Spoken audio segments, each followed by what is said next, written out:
I'll start. Hello, everyone. Thank you for joining here today at this rather early hour in the morning. Online lectures are convenient as it enables us to meet scholars from all around the world.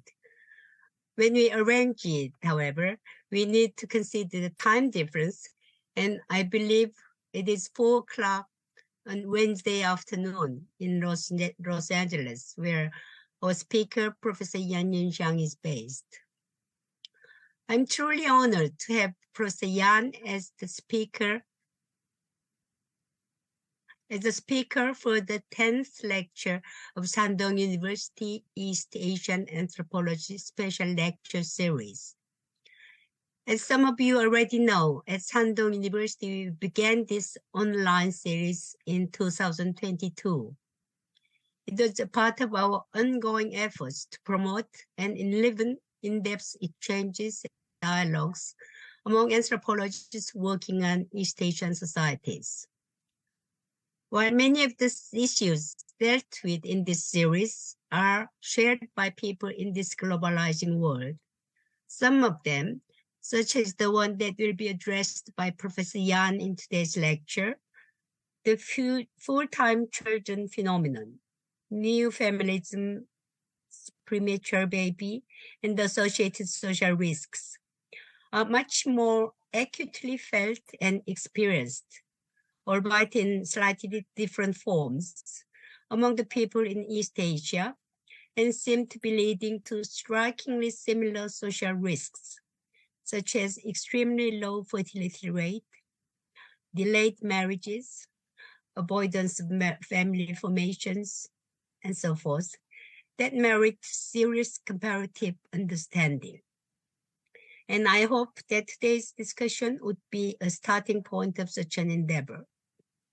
Our speaker today, Dr. Yan Yunxiang, is a professor of anthropology at University of California in Los Angeles in the United States, and is the leading authority in Chinese family studies.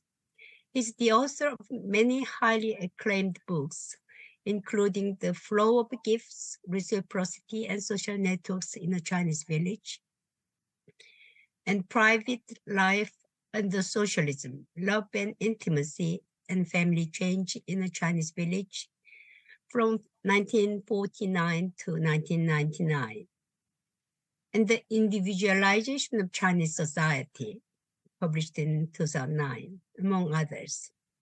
He has also recently published an edited volume, Chinese Families Upside Down, Intergenerational Dynamics and Neo-Familism in the Early 24th Century, which was published in 2021. As many of you remember, Professor Yan has already contributed to our series last year by serving as the commentator for the lecture of Professor James Watson, who is Professor Yan's teacher at Harvard University, where he studied. All of us remember how much Professor Yan's comment and discussion deepened and enriched our understanding of the context and significance of Professor Watson's lecture at that time. It is also one of our objectives of the series to invite younger scholars from China and from other East Asian countries as designated commentators as a way of enhancing intergenerational dialogues. And for today's lecture, we have invited Dr. Song Jing, who is an associate professor of gender studies program at the Chinese University of Hong Kong.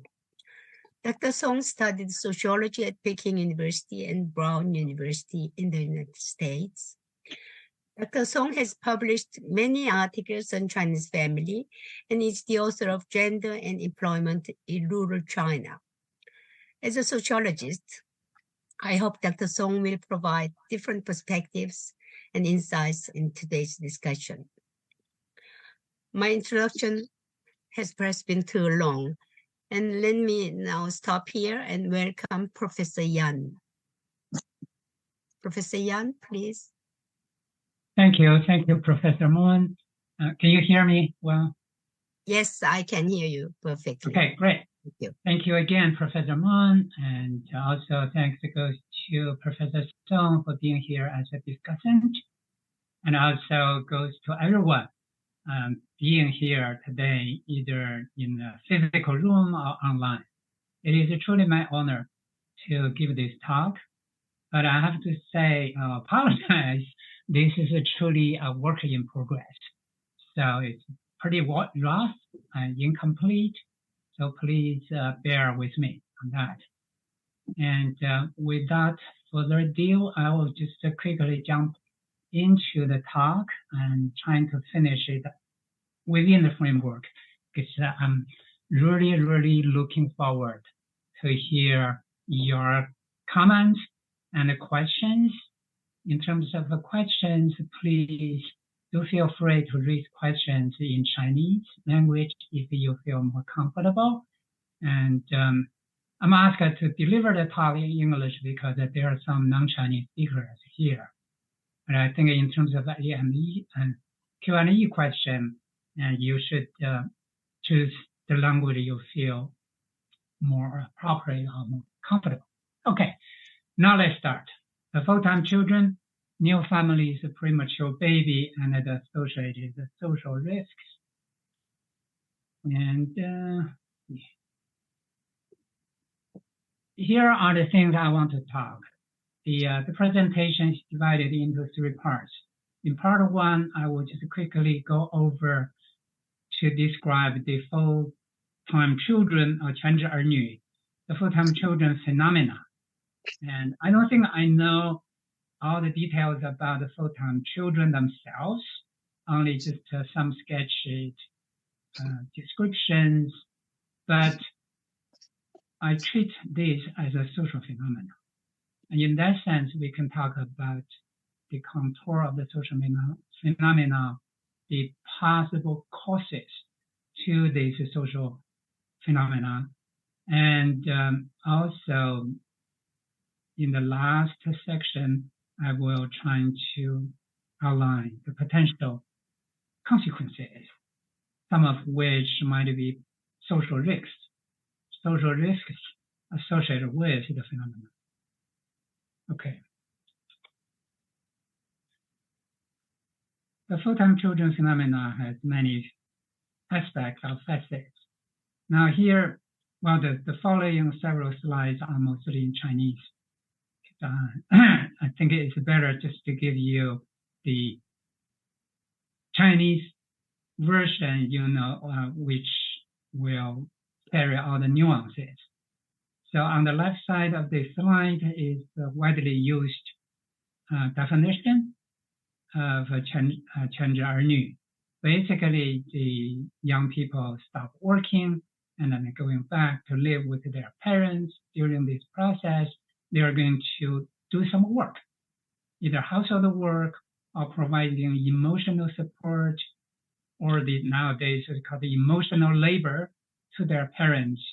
And meanwhile, many of whom also keep studying and trying to participate in the civil exam, and with the hope that they will go onto another track of their career development. And on this side is a post by a full-time child, that kind of individual, and then this is too providing the more details. Here it says my father gave me 2,000, mother gave me 2,000, my grandmother gave me 1,000, is a very safe 5,000 income per month.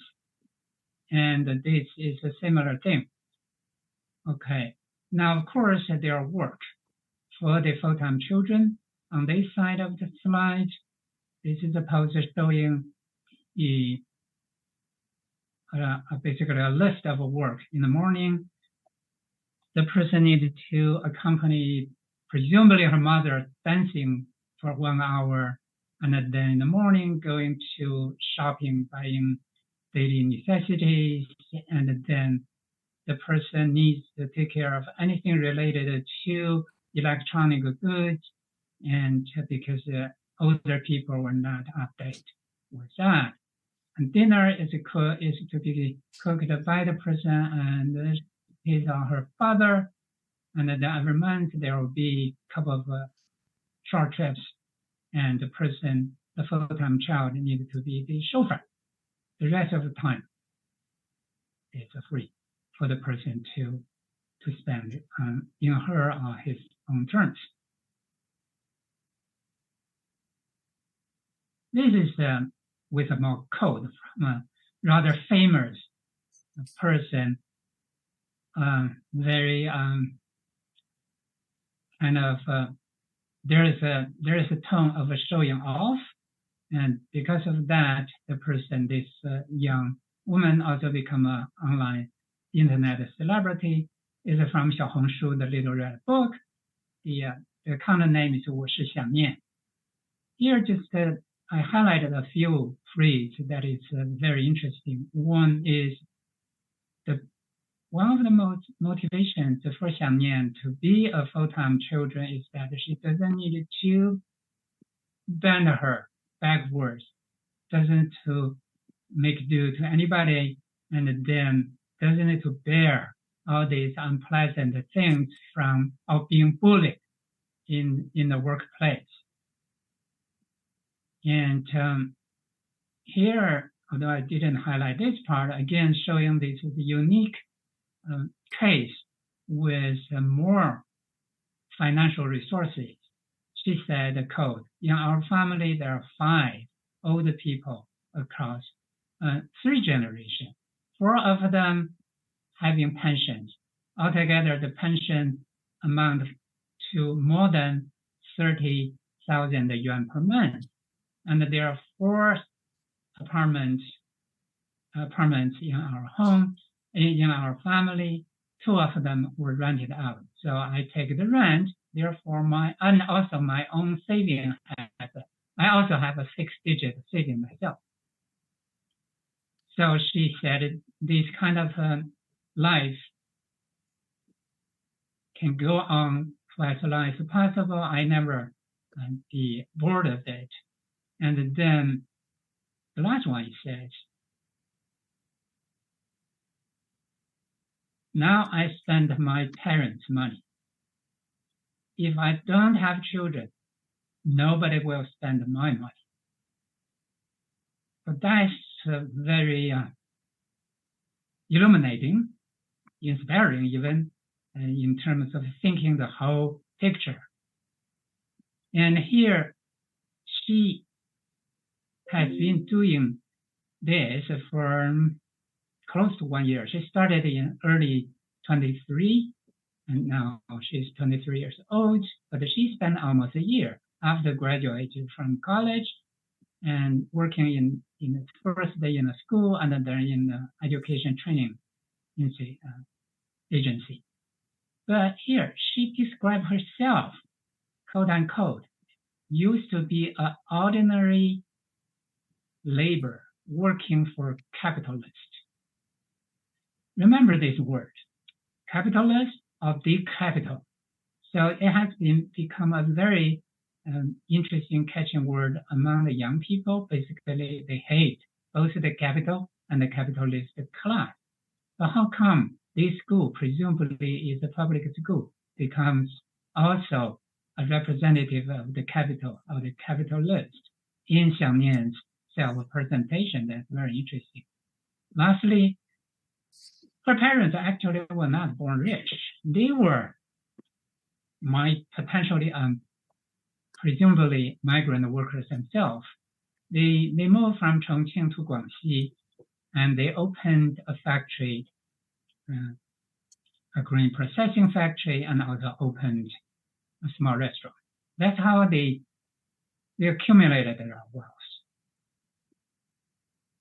Again, more things about a daily routine of a full-time daughter on this side, and on the right side is a full-time daughter's reflection about why, although I feel comfortable, but I still feel I don't have much self-esteem.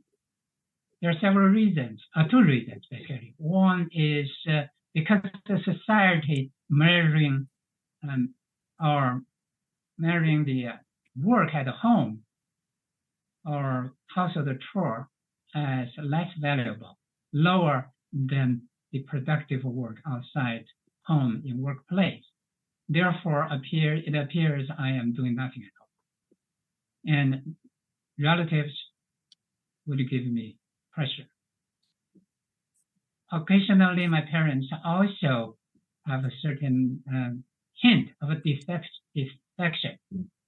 Even I detect that, but I feel I don't have the bargaining chip to stand against their dissatisfaction because I'm relying on it. So put it all together, these two all together, she suggests if you do have a way out, it's better to find a work. So that leads to the question, whether the full-time children phenomena or the full-time children is euphemism. Another way, just to play lightly, to say the same thing as a Kanlao. And here you see these people, the online arguments, and it's not. Because if you stay home, just eating and relying on parents, actually it don't cost much. Therefore, it says it's kind of a fake Kanlao, gnawing on the elderly. What is the real gnawing on the elderly? You go to a big city, and then to work and to find your way out there and make yourself. But in order to do that, you need parental support. Therefore, your empathy, whatever family savings your parents had, because you needed to buy an apartment, buy cars, buy those kind of stuff. But that's not the ultimate level of gnawing on the elderly, which should be you're listening and you follow the parental advice and get married and have children, and then your husband, you, and the child live in your parents' home and spending their money. Okay, on this side is online survey about the same issue. The people who support the point that full-time children is gnawing on the elderly, making the argument that doing all these household chores or helping parents is your responsibility. You should not ask for money. It's not considered to be employment, basically. And those who said, no, it's not gnawing on the elderly, saying the full-time children indeed take over household chore, therefore they get a payment is reasonable. And then the third category of answers is as long as the parents agree and they do have the condition. It's nobody's business to make a comment. The third one has the largest supporters with 14,000. And the second one saying this is not gnawing on the elderly is more than 2,000. The first one saying that it is sort of gnawing on the elderly has about 4,400. Okay, so that gives you a basic sense. I won't go to details on these slides because we may need to come back, or at least you can make me come back to this slide during the Q&A question. It gives you more detailed answers to the causes and then of the full-time children phenomena and the debate on whether it is a new way of filial piety or gnawing on the elderly.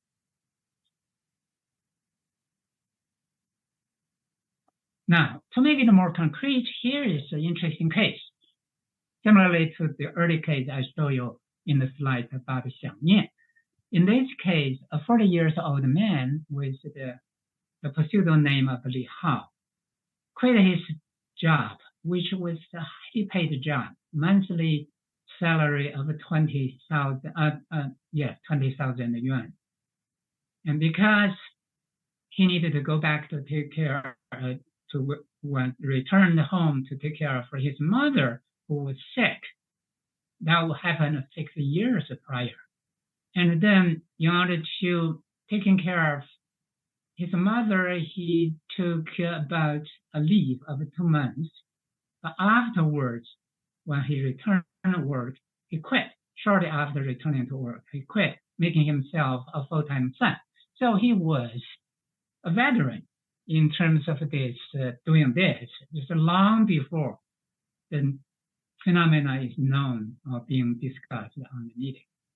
So basically, he needed to take care of the parents, helping them to cook, cleaning the household, and then he do some stuff himself. He played stocks, and he exercised readings, and then do the reading he liked, and also going out, walking the dog, so on and so forth. Altogether, his parents had a pension of about 11,000. So they cut half. They give half of the 11,000, it's 5,500, to Li Hao as his monthly allowance. Here, Li Hao says, quote unquote, before I was in Shanghai with a monthly income of 20,000, I was a 月光族, meaning I spent all the money every month. But now, because of my needs and the desires were lower, now I even have a saving. Her parents, quote unquote, in the beginning, we were against the idea that he quit his job because his job used to be our pride. But his work pressure is just too big, and also the living cost in Shanghai was so high. Here, highlighted in red color, we cannot bear to see him, that's Li Hao, suffering. Therefore, we just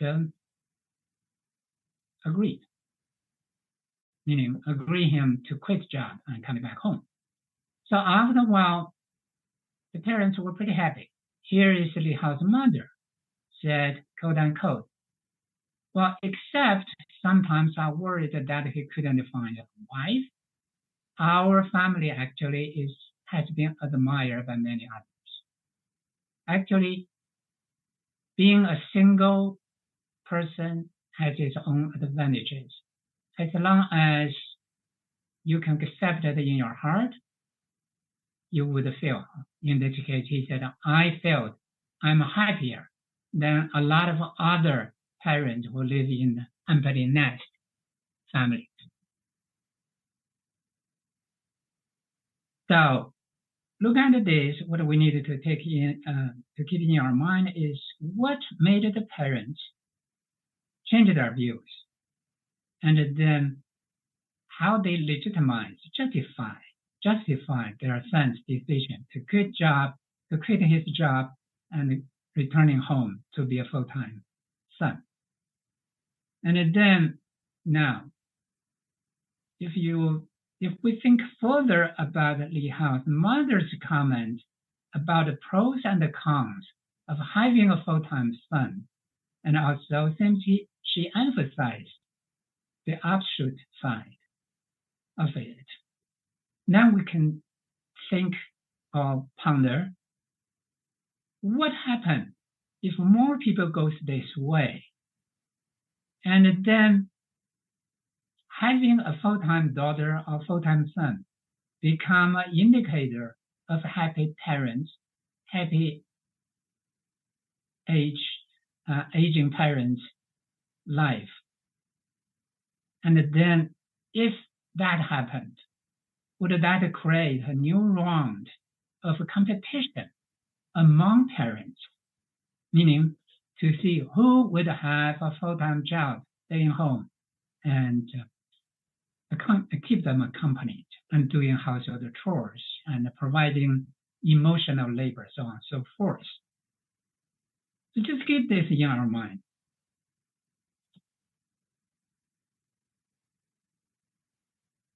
Now, we have to know, also keep in our mind that not everyone can be a full-time son or full-time daughter. This actually is a middle-class phenomena that only occurred to a group of privileged people. And the phenomena itself illustrates the gap between the privileged and the underprivileged. Because the youth, the young people from poor family backgrounds, or from families where parents were not supportive, they cannot afford to quit their job to begin with.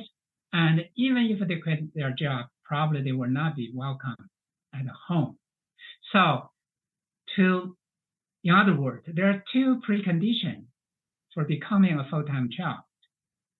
One is you need to have a financially capable parents, and two, you also need to have emotionally, morally supportive parents. The combination of both is necessary, which is not available to everyone. The following two paragraphs are from online responses to the full-time children phenomena, but from those who couldn't do this. The first one is admire. She said, well, I could only admire, and then with tears when looking at those posts, presumably the kind of showing off posts such as the ones by 想念. Because these people have a very wonderful, excellent 原生家庭, family of orientation, and basically they have wonderful parents. What would be the parents typical of most Chinese, many Chinese youth? Here it said that the typical Chinese parents are 望子成龙,望子成父, meaning they were hoping to make their children somebody. Therefore, they invest. Here's the highlighted part. Invested heavily into their children's education. If their children cannot find a job, it was an insult to them. If their children quit a job, they would turn out to be an enemy, and they hated the children. They would wanted to do whatever they could to push their children, because here, the highlighted part, they would feel pushing their children to become an ambitious, hardworking person, to accumulate more wealth, and making sure they can be self-reliant and then pay back to their family. All of this would be their way of loving their children. If they allow or indulging their children to fall down, to gnawing on the elderly, they were actually hurting their children. Basically, the person, I saw the context, that was a woman. She was reflecting the typical parental attitude in her eyes, in common Chinese families. The second paragraph is more not negative. It tells you the more miserable conditions of adult child. She said, again, it's a daughter. She said, quote, I clearly remember in the second month I went to Shanghai to work, my grandfather fell sick, and my parents began to ask money from me to pay my grandfather's hospital cost. Actually, my grandfather can get it reimbursed.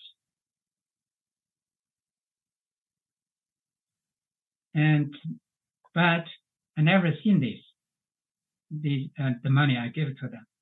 She said I was a single daughter, but was brought up as a son. I should highlight this part. She said, if I were truly a son, they would not squeeze me so much. They probably should do the opposite, prepare for my marriage, for my wedding, for my new apartment unit for wedding. Here is another event.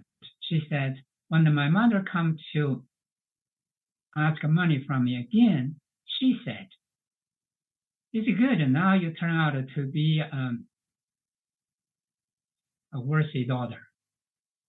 You didn't know when you were young how much I want to kill you. I really hate you. End of the quote. And then she said, I actually very calm and even numb when I heard this and accepted the hatred from my mother.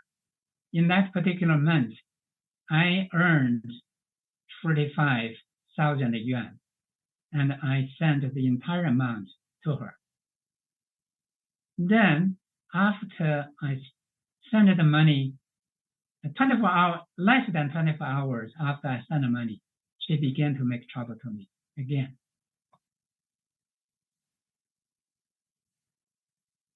That means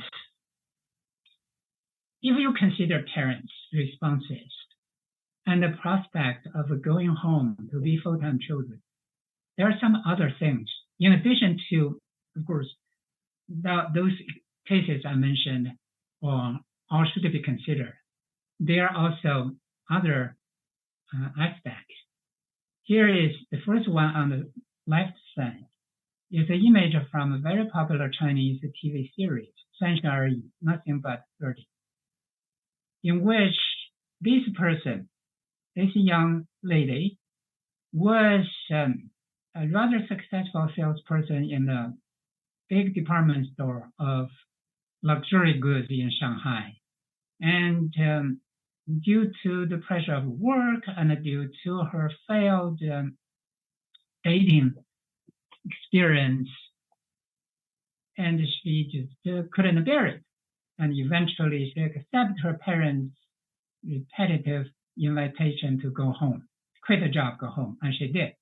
And once she returned home, quickly her parents began to suggest her to go to do the xiangqin, to meet potential marriage partner. Her parents had done this. I've done this for a while, but only after she returned home, the pressure became irresistible. And eventually she had to follow suit and took her parents' advice and began to meet this person who happened to be a lower rank of a bureaucrat in the small town, her hometown. And here's the photo. And then, comparing to this is a violence.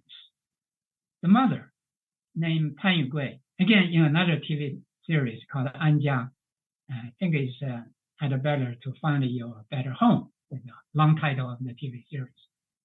And here's the woman named Fang Sijin. When she was born, her mother wanted to kill her, and because it's a daughter again, and threw her into a well. Therefore, since she was number 4 in terms of birth order, after her grandfather saved her out of the well, and people began to simply call her Sijin, instead the number 4 who was thrown into the well. And then later on, she changed her name to Fang Sijin. And to cut the long story short, after she became a rather successful white-collar professional in Shanghai, her mother began to come to her asking money with a variety of reasons. And this is one of the most radical scenes in which her mother came to her workplace and accusing her with all sorts of horrible things. And eventually you see this more violent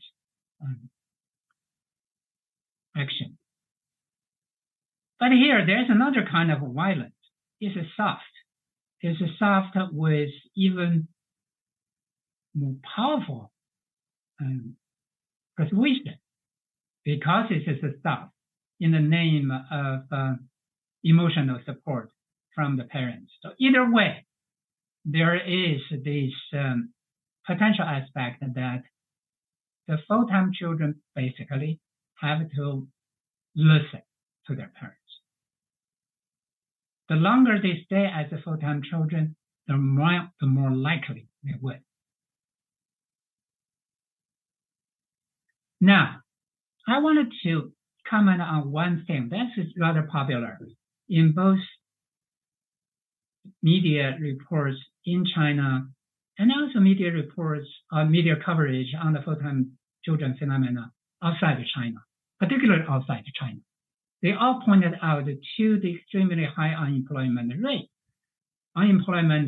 among the youth, basically arguing because the Chinese economy went down and the economic downturn made employment opportunities very rare, and young people couldn't find a job, so they were forced to go home to be full-time children. So basically, it's the economy. Is that true? Okay, let's take up this particular article, authored by Associate Professor of Finance at Beidang named Zhang Dandan. I think her argument is ambiguous. Basically, she is arguing for the relevance or the direct relevance, if not the direct cause of high unemployment rate for the full-time children phenomenon. But the value to me is that she provides out figures which do not line up nicely. In China, there is this 96 million employable population in age range between 16 and 24, basically the youth, right? And among these 96 million, the employable, this is the total population, 96 million youths, basically. Among them, employable youths are 32 million. What is the employable or the employed population of youth? Meaning the people who actually had a job and the people who are considered to be unemployed. But the definition of employed is during the survey time, they lost their job. They are actually also actively seeking a job. They are trying to find a job, in other words. So this is currently employee. This is the population. The second half is the population who are still seeking for employment. So the first one is about close to 26 million. This is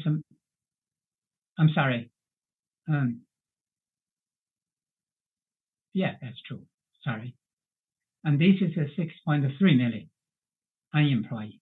But Zhang Dandan argued, saying the actual unemployment rate of Chinese youth should be 4.5, more than twice higher than the official rate, which is closer to 20%. Because she said, if you look at those non-employed population of youth, they consist two parts. The first part is 40 million people who are in school, high school and college. That leaves another 16 million who are not in school, but who are not considered to be unemployed, who are not part of the 6.3 million in official statistics. She said, Zhang Dandan said, quote unquote, most people among these 16 million youth chose to 躺平, lying down, 不工作 not to work 啃老 gnawing on the elderly. So they are the so-called full-time children. And my question here, the question mark is that if we go with the official criterion of making these statistics, unemployed youth, meaning the people who are not working but still actively seeking to work. As an economist, I think Zhang Dandan knows this very well, but somehow she considered this as a part of the unemployed youth.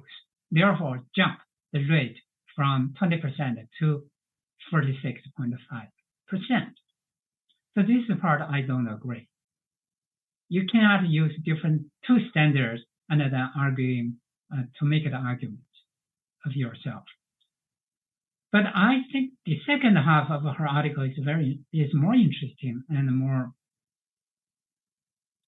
helpful. Basically, she said, according to other surveys, if you look at the people who are seeking jobs and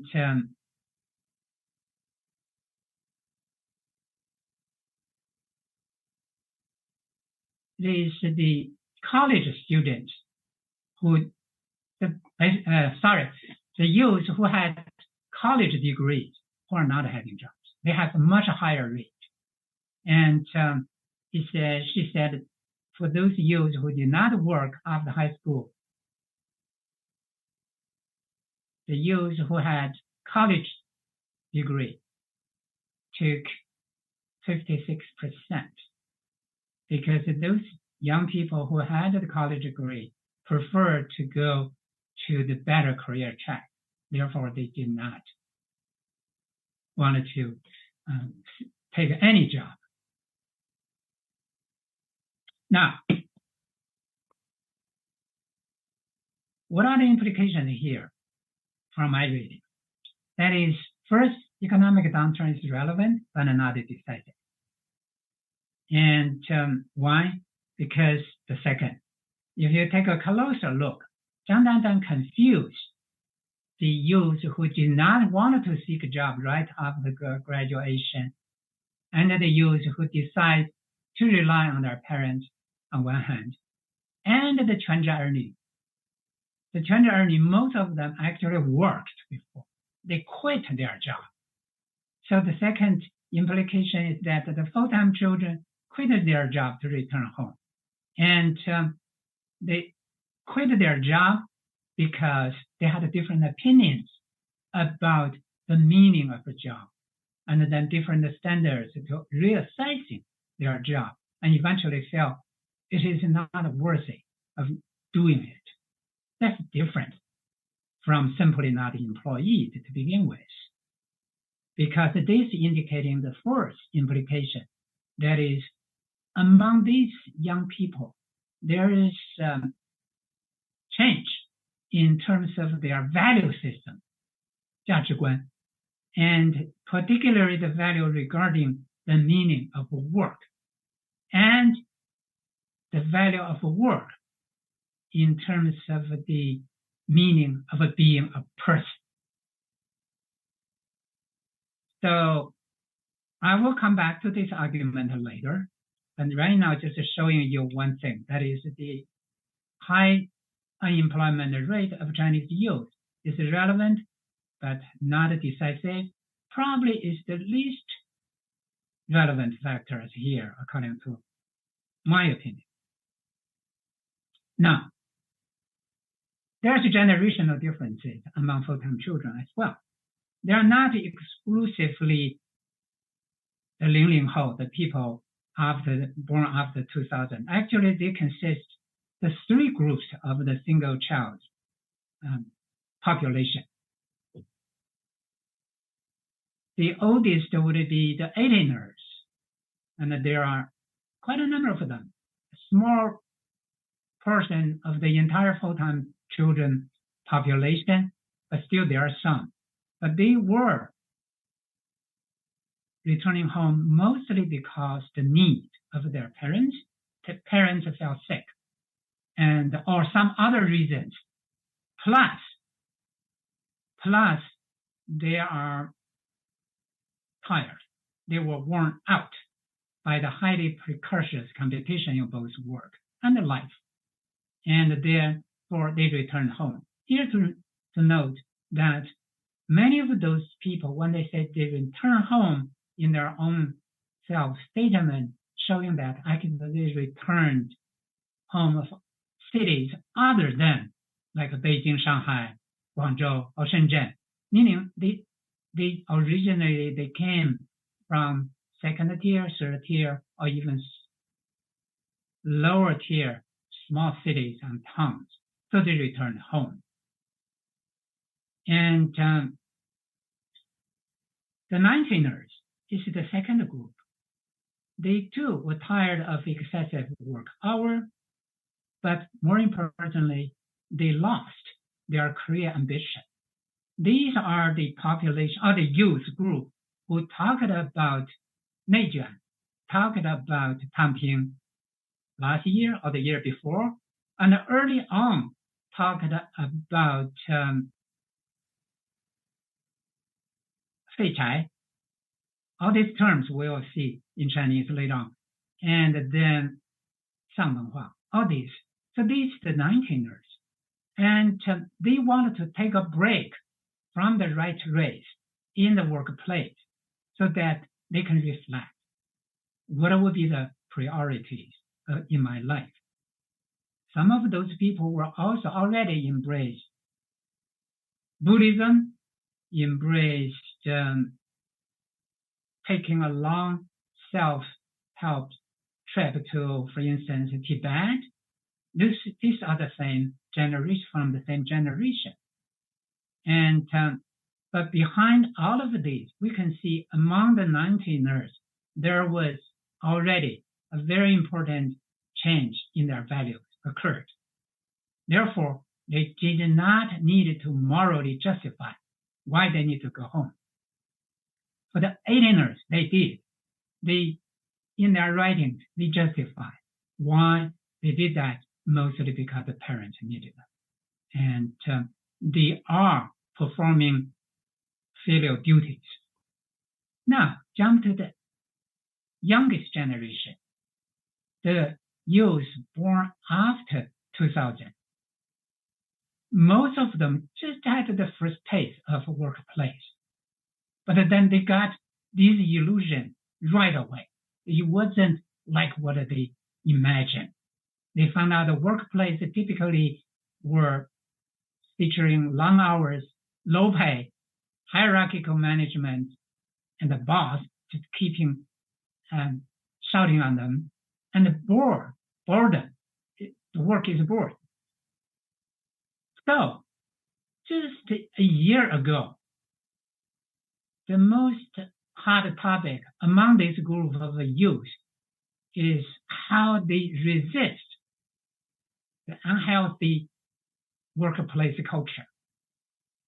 Or they trying to make a change, which turned out to be mostly lip service, because there are later more lengthy investigative reports showing the actual action was rarely taken. But at least at the discursive level, the youngest generation was trying to rectify the workplace, trying to make the wrong right, and correcting the exploitative workplace.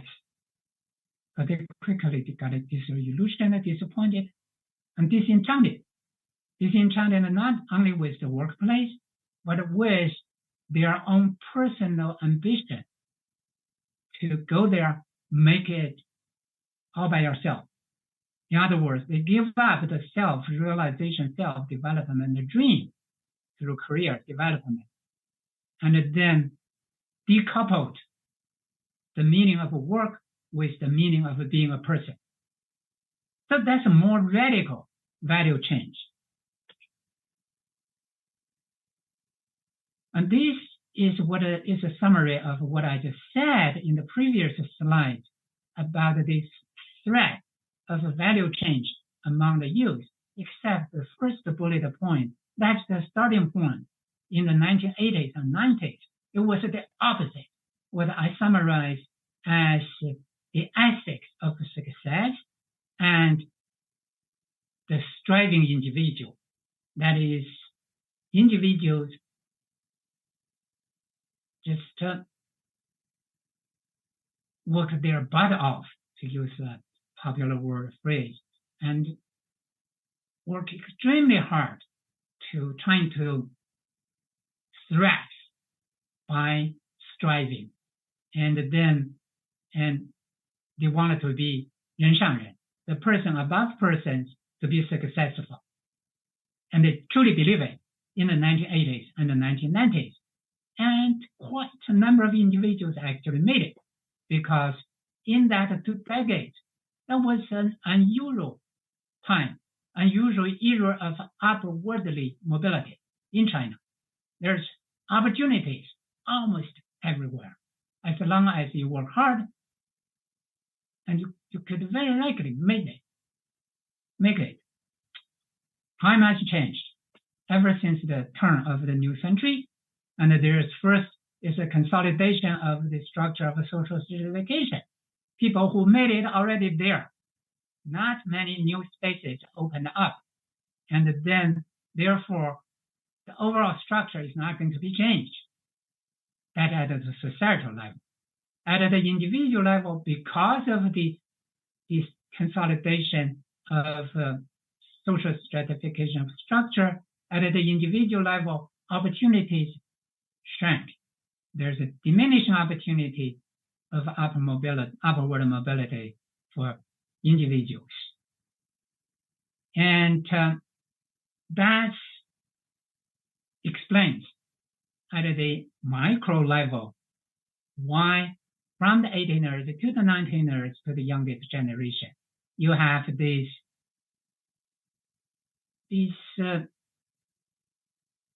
second thought, reflection about themselves, individuals reflecting themselves, their own worthiness, their possibility of making it out there, and then how to label themselves if they cannot make it, and how to accept the fact that they cannot make it.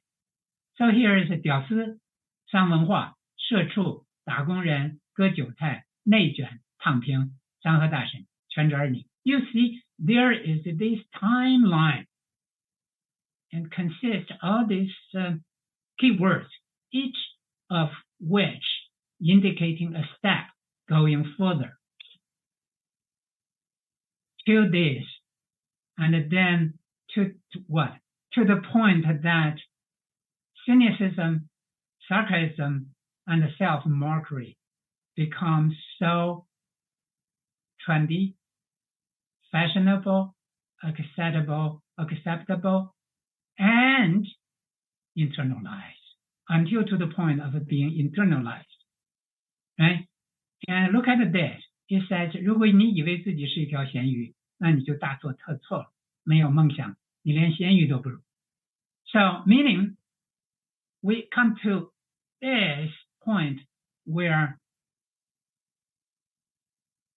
because 咸鱼 is considered to be as a metaphor of a person who is so unlucky at such a low point, and then you accept it, right? And then we can go further, and let's see. Sorry, I think I need to speed up. Okay, so these are a kind of a summary.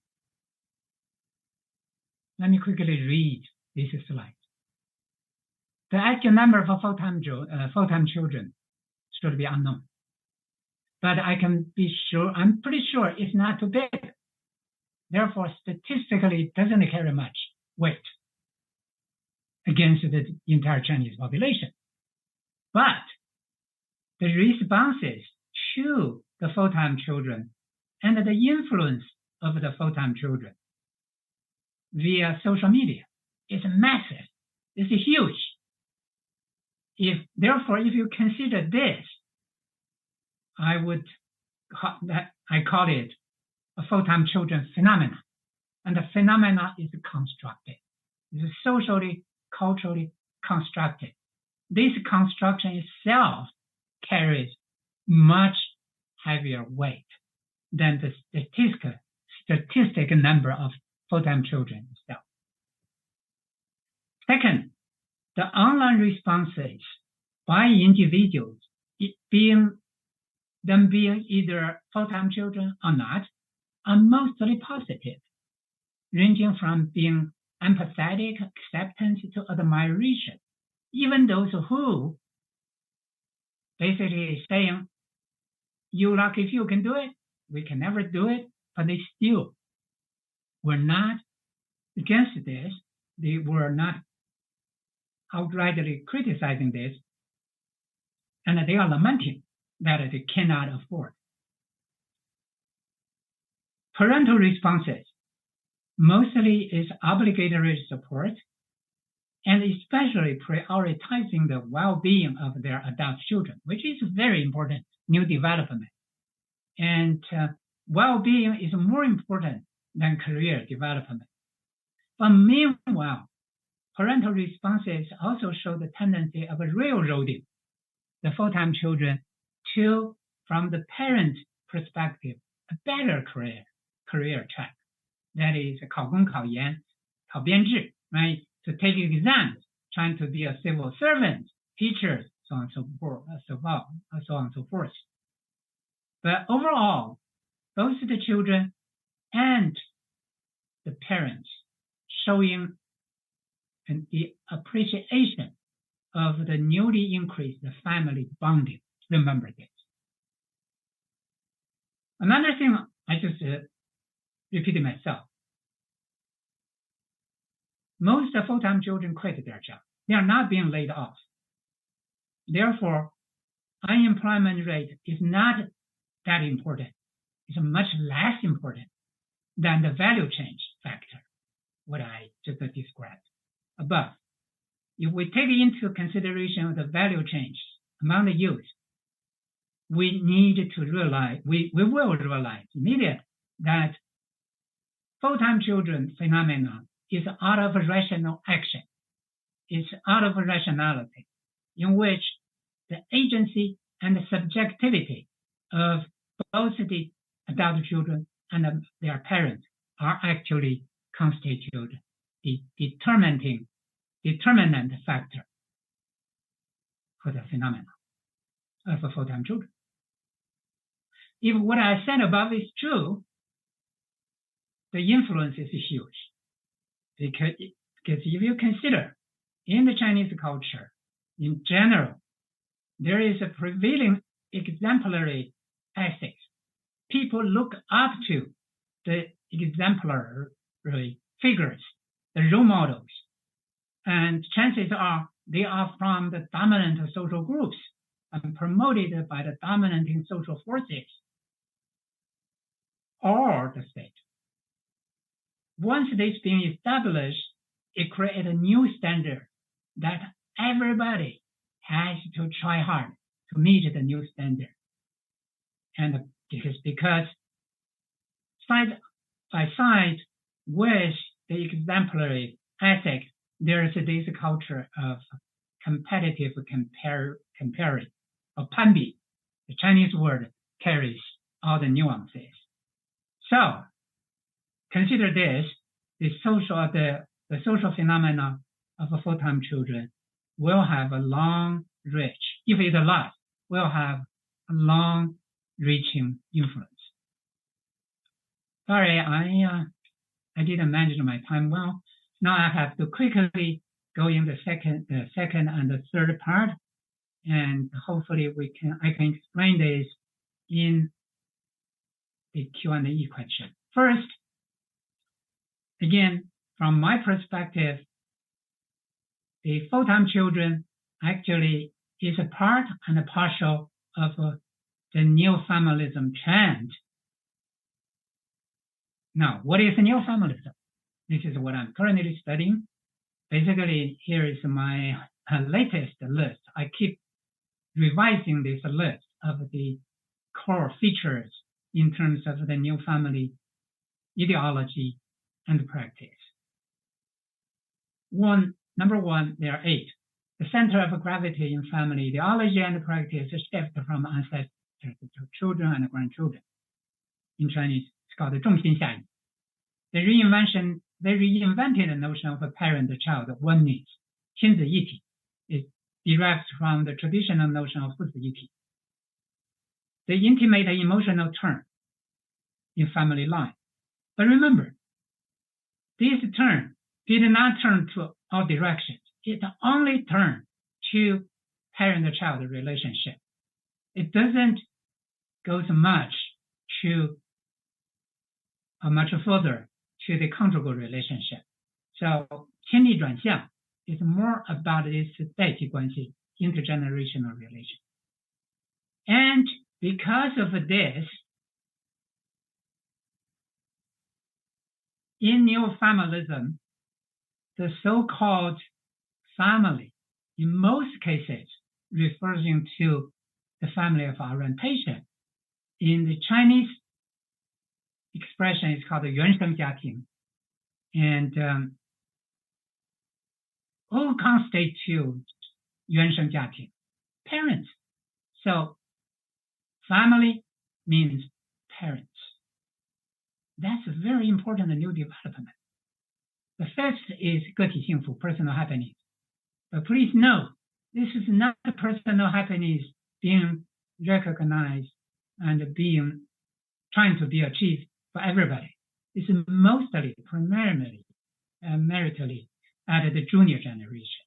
That is, the children's, grandchildren's personal happiness or well-being are extremely valued by parents. The social pressure of a family success. Individual success is not enough. Family success, that's the goal. And then how to do all the above. No script, no fixed script. It all depends on individual improvisation. That creates a space of doing new things.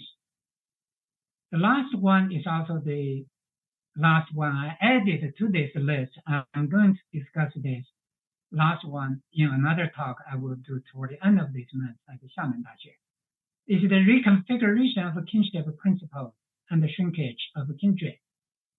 And that if you just think about the 原生家庭, and everything is about the 原生家庭, everything is about the parents, and then you can imagine what I mean here by the shrinkage of the kinship organization.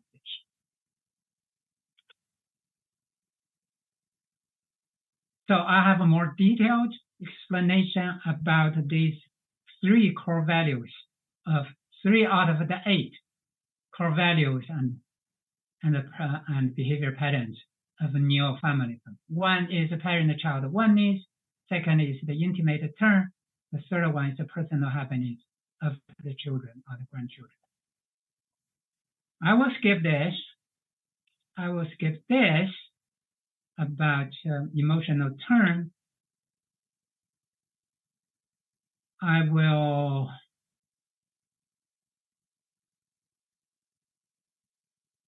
probably need to skip this as well. Basically, in this slide, I'm saying if you look at the full-time children phenomena, it's just a fit. It just conforms to the dominant values of a parent-child. One is the intimate turn and the personal happiness at the junior generation. And moreover, by going home, the full-time children also helps to achieve the key goal in child rearing, socialization in particular, and social order maintenance in general. That is the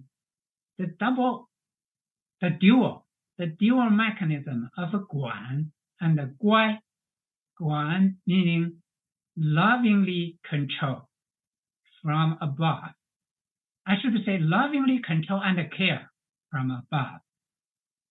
And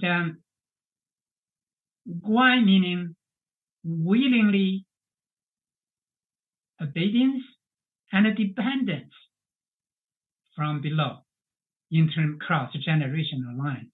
Okay. So the full-time children just to reconfirm those values and reinforce the mechanisms, and then therefore it is welcome to a certain extent by parents and accepted by society at large, even though it actually derails the goal of neo-familism, at least derail the immediate goal of neo-familism, which is to cultivate the perfect child in the third generation by way of combined efforts of parents, grandparents, and their adult children through family success. When adult children return home, rely on parents, this immediate goal has to be put aside.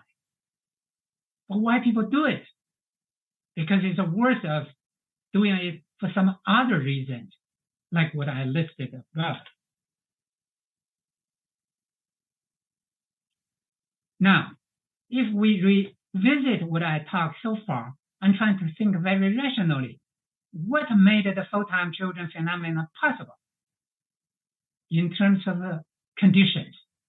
Here we're thinking through a rather Weberian perspective in terms of Max Weber's theory of social action, particularly the point that anything occurred should be the convergence of a number of conditions / causes or factors, and that made this thing possible. So now, what made the full-time children phenomenon possible? Then there's necessary conditions. Here I list 3. Could it be more than 3? Number 1 is value change among youth and their new perception of work. Number 2 is economic downturn and the burst of the instant success bubble. Number 3 is the parental income and the financial resources that are steadier and richer than that of the youth, which is pointed out by many commentators in the Chinese media as 收入倒挂, meaning the young people make less than older people.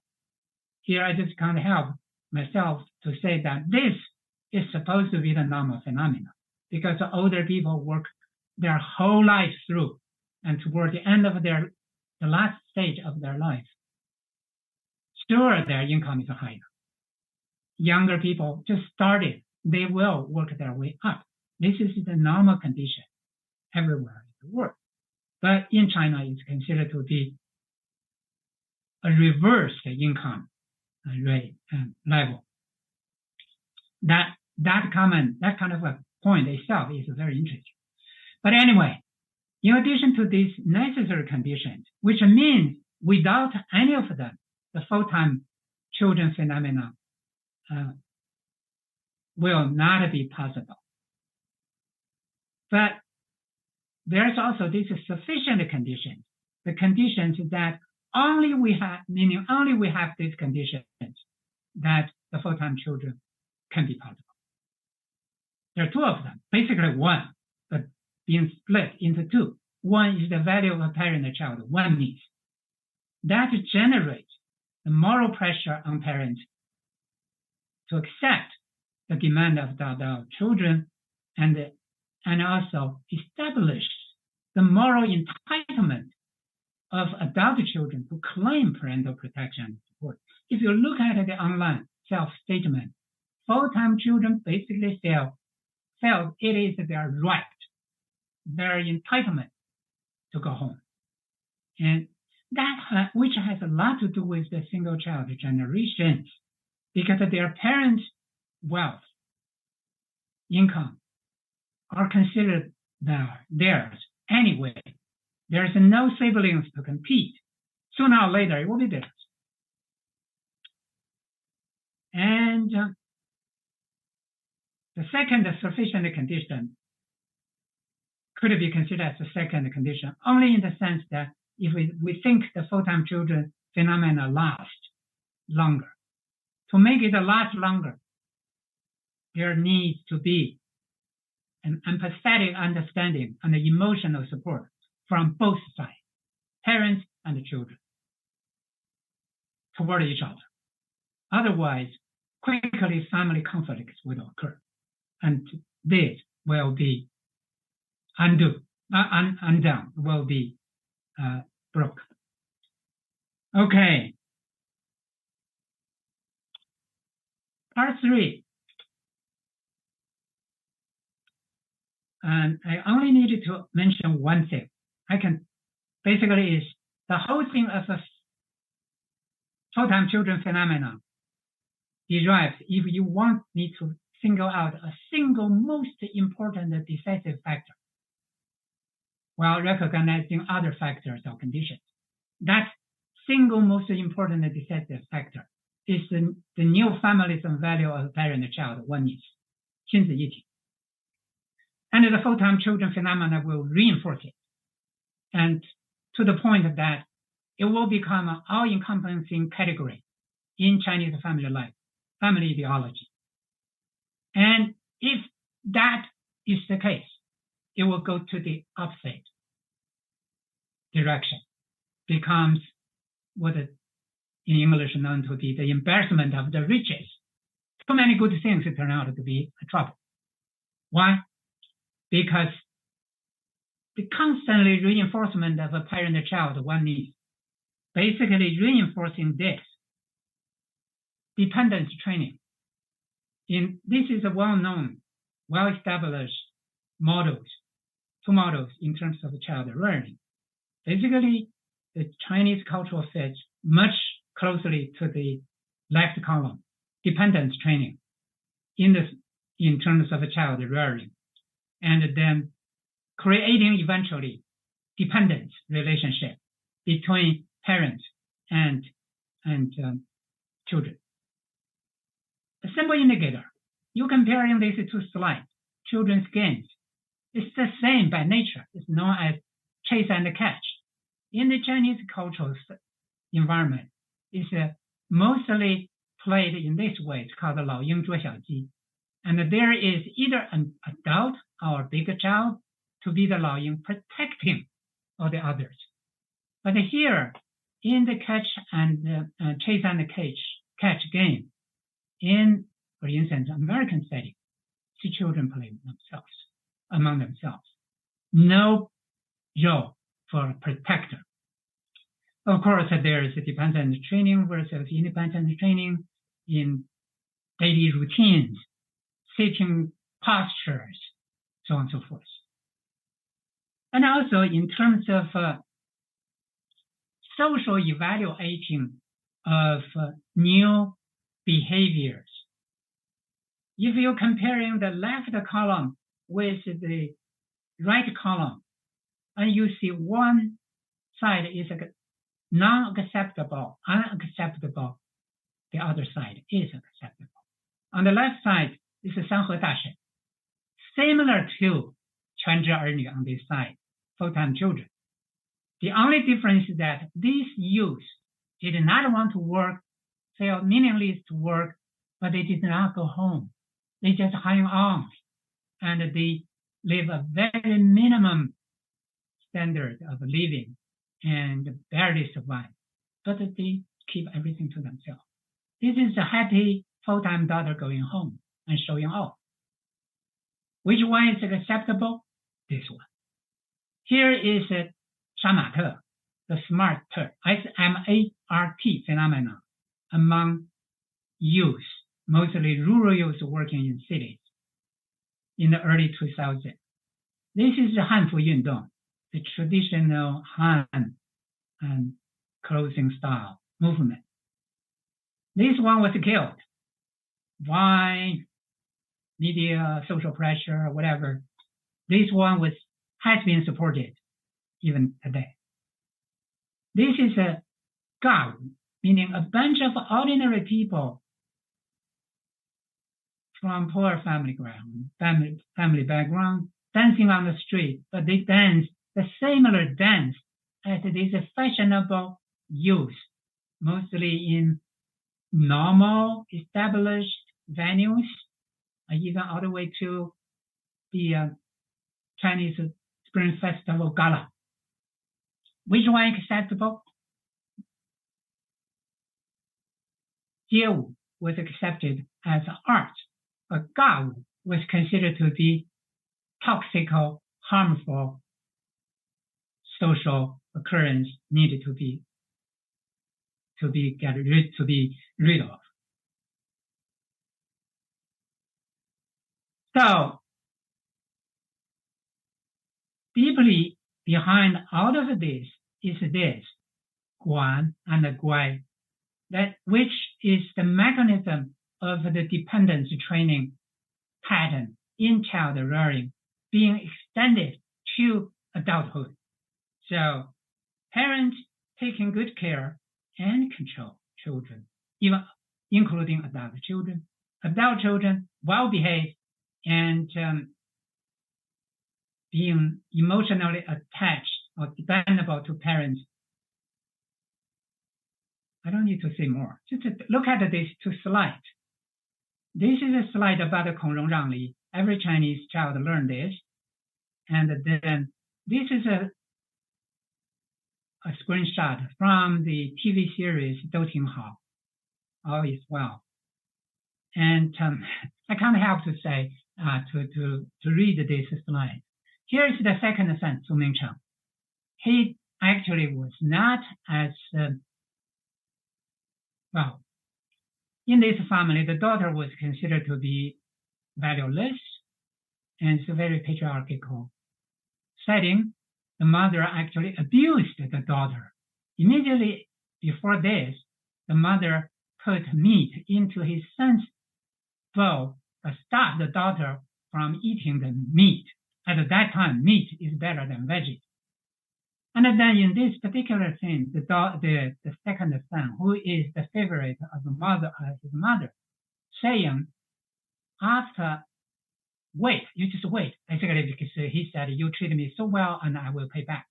He said, wait until I earn salary. When I have the salary, you would not need to cook every day. You work so hard for so many years. Your son doesn't want you to be so hardworking and suffering from that. Therefore, when I had my salary, I will take you and my father, the three of us, go out to eat. Basically, he left his sister out, right? The mother was so pleased. Well, what I just presented, it doesn't sound so good. But if you read it, you hear the Chinese, you know. In the Chinese expression, is something like, 那小嘴儿 爸爸爸爸可会爸爸了. But that is typical 乖孩子, meaning the 乖孩子, the good child, needs and knows how to please their children. Okay, I have talked a lot, and basically my concern is different from the expressed concerns so far by the media or by the full-time children and their parents through self-media. They are all focusing on losing touch with society, social gossip, family conflicts, especially from the children's perspective, consumption skills, constraints. I don't have money anymore. But for me, the most important concern is the full-time children phenomena will reinforce the parent-child one needs, which in turn will reinforce the dependence training mechanism, which again reinforce the cultivation of a good child, which eventually produce too many 乖孩子, good child, which would be leading to this. If you consider to have what we are facing, what we need, that is, we need the next generation to be creative, to be adventurous, willing to take a risk. Otherwise, economically, they are not going to be the force to lead to innovation, to new era of at a new level of economic development. But more importantly, 乖孩子, the good children, would not want to break social conventions, would not be able to promote ideas that lead to social progresses, would not be able to generate anything considered to be cultural innovations, even in terms of literature and arts. Therefore, in the long run, these potential social risks are really serious, which are the result of having too many good things, the embarrassment of riches, that is, the overdevelopment of a parent-child one needs. Sorry I take too long time. Thank you so much for your patience. Thank you very much. You could hear much more about this, but we have this time constraint. And as we passed a little bit, I'll just pass on to Professor Song Jing for her brief summary and comments, please. Professor Song, I will leave the PPT on the screen, so feel free to tell me which slide you want to go back to visit. Thank you, Professor Yan, Professor Moon. Can you hear me very well? Yes, we can. Yes. Okay, great. Because I have some technical problems, so I quickly switched my PC so you can see it's you can see how Hong Kong living condition is very crowded, and I'm working from home, and so this you can see how our living space is situation could be very different. Just to give you a taste of the different social, economic, and cultural context across regions. Okay, so I will quickly, as kindly suggested by Professor Moon, I will give a quick summary in Chinese, and I will switch back to English for my comments and discussion. OK， 所以呢，我先非常快的用中文讲述一下刚才严教授在讲座当中跟大家分享的关于全职儿女这个现象，然后呢，我再回过头发表一下我自己的一些小小的看法和小小的意见。OK， 所以在这篇文章这个演讲，我觉得是一个非常及时的跟大家抓住了这个时代的这个脉搏，因为我们这个全职儿女也是最近才听到的一个现象，但是严教授非常及时的就是抓住了这个新兴的现象，然后用一个非常理论的框架对它进行分析。所以呢，我听了这个演讲之后呢，就是首先我们可以看到全职儿女其实它跟过去我们说的啃老它不是一回事儿，而且在父母和子女之间呢，它是一个有来有往的过程，它并不是啃老那样的是一个单向的代际的资源的交换和流动。而且看起来呢，在前面半部分的讲座当中，大家可以看到啊，就是严教授给了好多的给了好多的 picture， 包括小红书上啊一些例子，大家看上去价值观父代和子代之间的价值观非常和谐，非常满足。然后呢，但是呢，接下来这一部分又讲到了，其实这个全职儿女它是有很多的 dark side 啊，有很多 dark side。就比如说，包括它是不是真的是完全克服了我们过去中国人对于面子啊，对于这个逼迫儿女上进的这种社会压力的这种心态呢？包括我们过去说。看起来是一个完全不同的社会心态了啊！因为过去呢，我们说中国的父母是怎么样的，他把自己的梦想寄托在子女的身上啊，逼迫子女上进，而且呢还有逼迫子女结婚。所以这个是我们过去的文献研究里面研究的很多家庭讨论啊，就是说你必须父母会推着你往人生下一阶段走，如果你不及时的往人生下一阶段走啊，包括很多学者都讲到了 Arian Gattano 啊，就是说结婚生子成家立业是你表现你孝道的一个途径。但是现在好像说，其实你回来做全职儿女也可以，也是一种表现孝道的途径啊。我觉得这个是一个非常好的一个观察和给我们很多的启迪。另外一个，我在接下来的这一部分里面得到很多启发的，就是说这个社会分层和这个全职儿女之间其实有一个非常大的关联关系啊。就比如说我们提到有两个，严教授提到有2个条件，一个是父母必须经济上能够支撑全职儿女，还有一个他在情感上也支持他的儿女成为全职儿女。所以呢，我就在想啊，如果是不是会有4种情况？如果这个父母他在经济上能够支持，然后但是他呢在情感上不能接受，这是一种情况啊。如果是经济上又能支持，情感上又能接受，这个就是我们看到的全职儿女了，他成功了，他成功的成为了全职儿女。但是当然还有另外的情况，因为它是2乘2啊，就会有4种情况，或者父母他在经济上不能支持，但是他在情感上支持啊，我就忍不住会想象那种情况又会怎么样呢？当然最坏的一种情况就是父母经济上也支持不了，情感上也不支持啊，那就是我们最传统的那种，就是父母必须逼迫自己的子女去上进啊，他希望你为他争得这个面子。所以我们中国人经常讲的这个人情和面子的这个问题，就是说你是不是回来做全职儿女就丢了父母的脸啊？还是说你其实可以达到一种内在的一种和谐和平衡？所以呢，就是听到这2个条件之后呢，我就忍不住想了一下啊，就是说其实会不会有其他的2种可能？然后呢，我也很佩服严教授的一点是，他对于现在的一些电视剧了解的非常的广泛和深入啊，就是说包括《三十而已》里面的那个王曼妮啊，包括这个《安家》里面的房似锦，然后呢，也使我联想到了更多的，就是从一个性别的角度啊，因为我在性别研究课程这个 program 里面，我特别关注这个，就是我们经常另外的一些非常时髦的词语，比如说伏地魔，就是说这个父母对于女儿的期待跟父母对于儿子的期待是不是不一样？所以类似的电视剧的例子还有很多啊，就比如说《欢乐颂》里面的樊胜美啊，樊胜美她就是一个伏地魔啊，包括刚才严教授在最后也说了一个都挺好里面的苏明成是一个父母眼中的乖孩子，然后苏明玉就是一个其实他是被他的父母过度的剥削，因为一个是儿子，一个是女儿。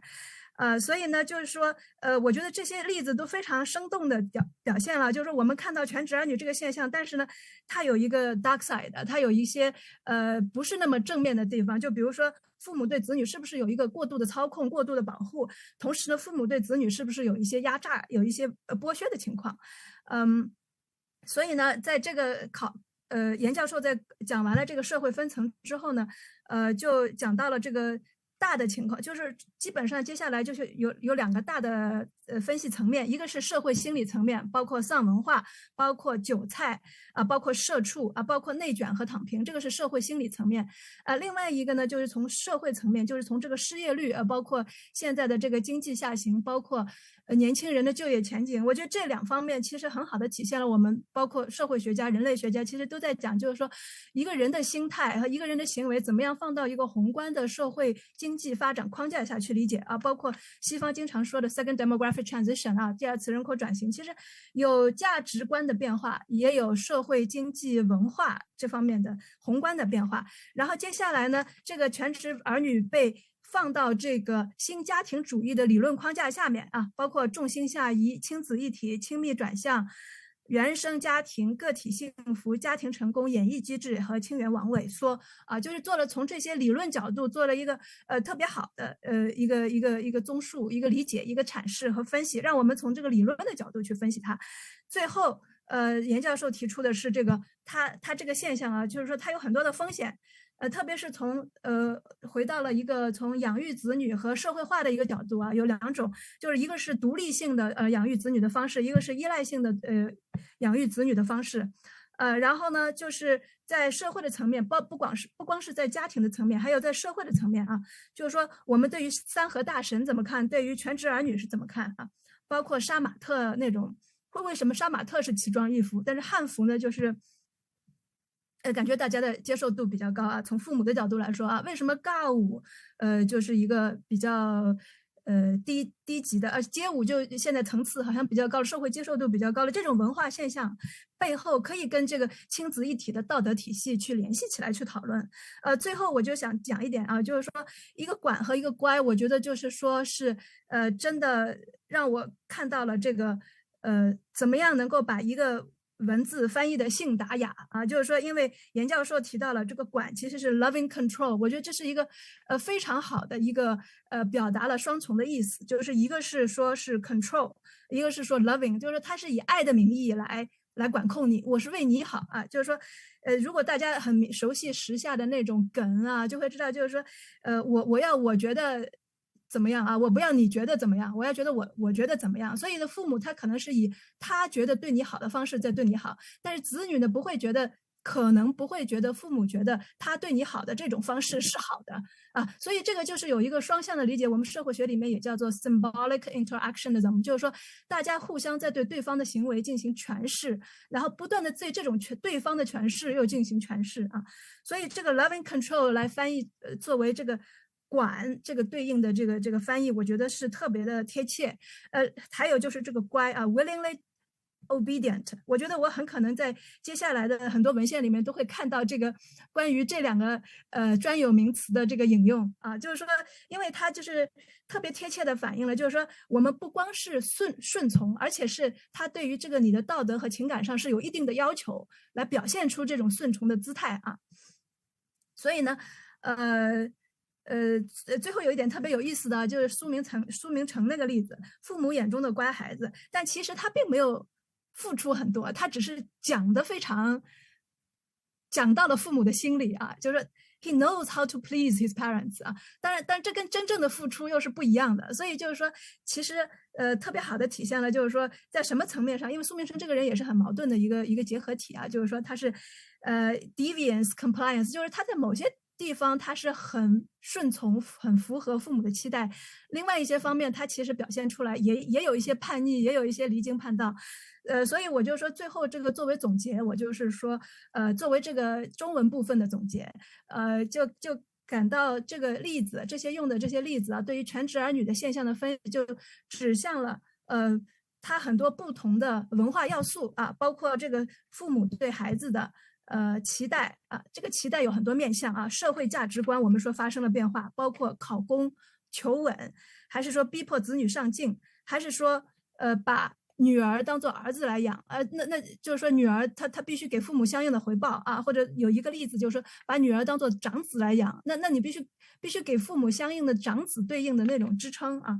还有就是最后我们说到的就是说这个情感和道德亲子一体的道德体系，又必须以情感共鸣。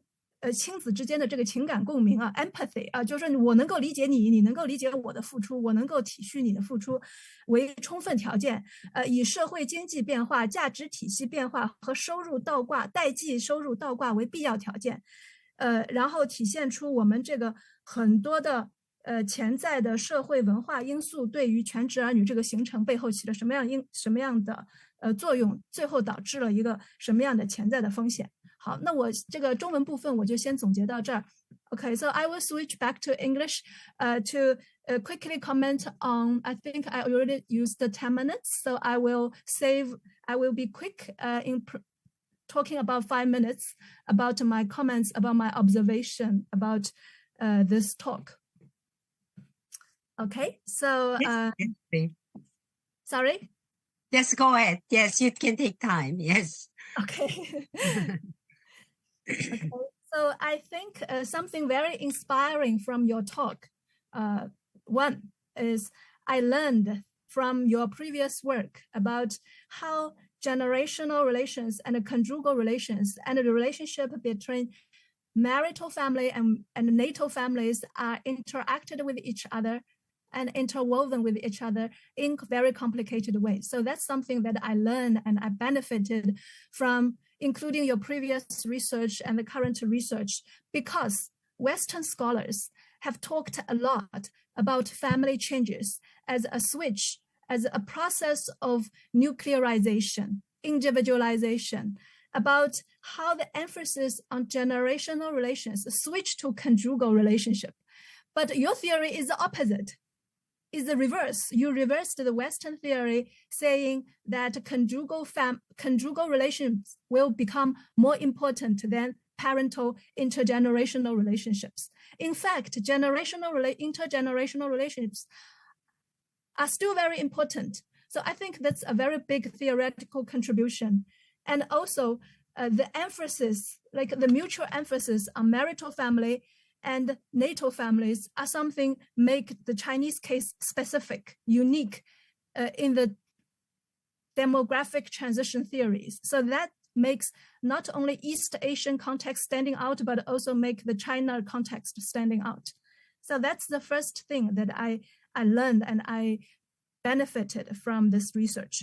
And the second thing is about, at the end, I think when I viewed the previous PPT, I noticed at the end, you said, even though it looks like we are delaying marriage, we are postponing childbearing, but behind the second demographic transition, it seems we are converging onto some second demographic transition.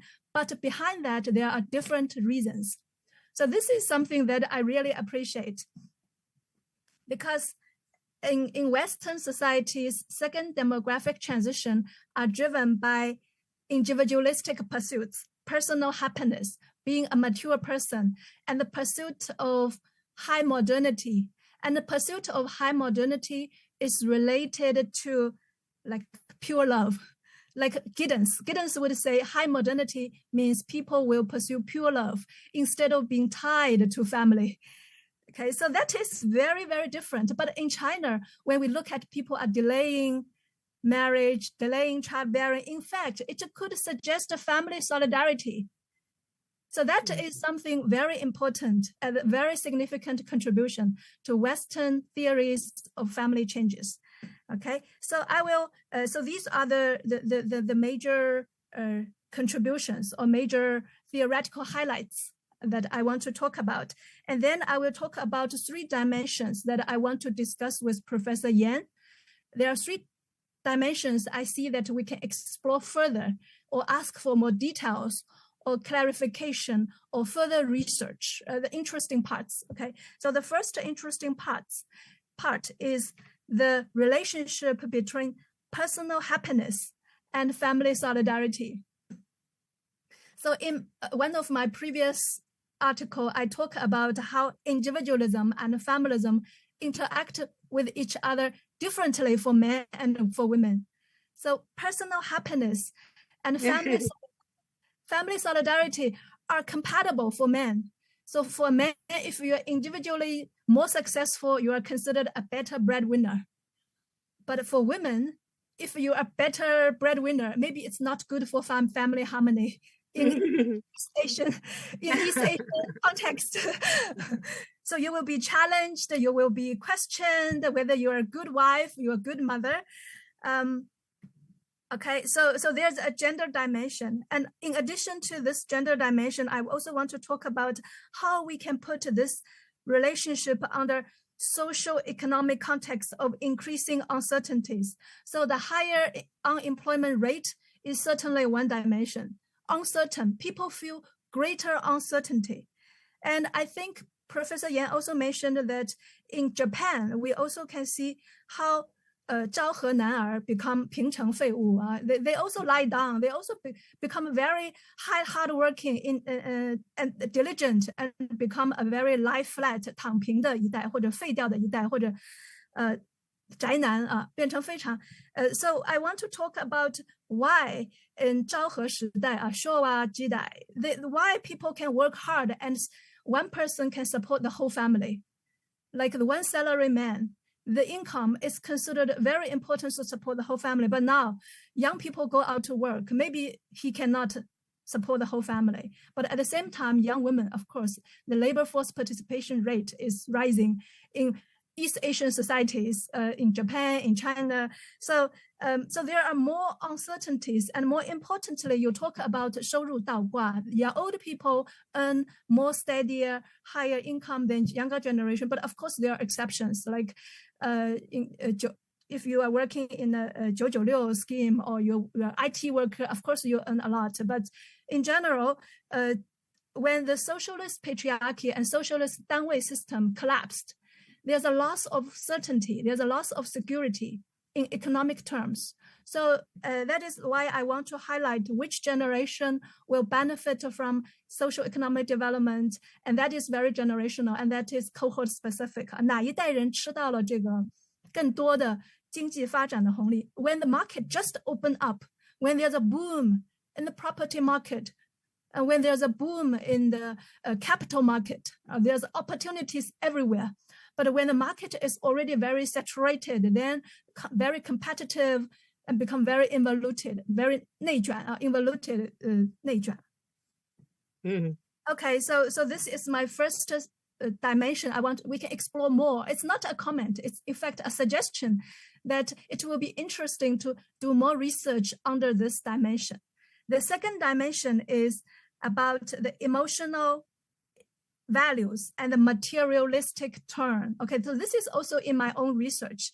So in fact, I'm writing a chapter about family life in urban China, and I'm going to use these three dimensions. So I will use personal happiness and family solidarity, and emotional values versus materialistic approach. And finally, I will talk about dependence and independence. So I'm in my second part.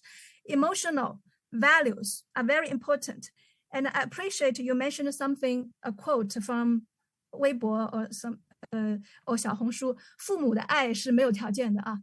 Parents' love is unconditional, but spouse love is conditional. You talk about something, 父母爱其强也爱其弱，但是 but a spouse is different. So parents, it's like providing a very special source of emotional support. And of course, children also provide a very special source of emotional support. But I want to challenge that. Parents' feelings or parents' support may not be unconditional. So I think it will be interesting to look at the diversity among the parents' emotional support and how it is unconditional or conditional. Of course, in many situations, it's unconditional. But we also talk about 别人家的孩子. Okay, we grow up under a pressure being compared with children from other families. Like some other families, they have children more successful. So parents will push you to become more successful. So this is very instrumental, in fact. And also under the market reform in China, it could become very materialistic. So, and I also want to talk about how the emotional expectation may be different for mother and father. Fathers and mothers have faced different social expectations on providing unconditional love or conditional love. And also we have the huge literature or research tradition on intensive motherhood and extensive motherhood, whether we should rely on professional service to carry out parental duties, or we just based on our love and intensively care for our children because it's unconditional. Okay, so there's a gender dimension in parents' emotional support, and also there is a gender dimension in the sons and daughters' roles in the family. So there have been some studies about how sons are more precious and daughters are more reliable. And I think that is something, and some demographers also talk about, look at the intergenerational resource flow between the father's generation and children's generation, and daughters are paying more, are devoting more to their parents than what they received. So the two intergenerational contracts do not involve in the same pace. So it has changed that parents rely on more daughters, but daughters are not getting more from their parents. So they are both changing, but one is changing faster than the other. This is the finding according to some demographers like Hu Yang or other Qian Yue and Ji Yingchun. Okay, they talk about, and also some people talk about the role of daughters have changed. They're celebrating, girl power. I think Professor Yan is the person who coined girl power. But girl power is also complicated by the intergenerational contract of resource transfer. That daughters may not receive family properties as sons did, but they are contributing a lot to their parents' elderly support. So this is the second dimension I want to talk about. The final dimension I want to talk about is about the relationship between dependence and independence, which is also the concluding part of Professor Yan's talk. So I think we may have emphasized a lot about how 全职儿女 full-time children can reinforce dependence.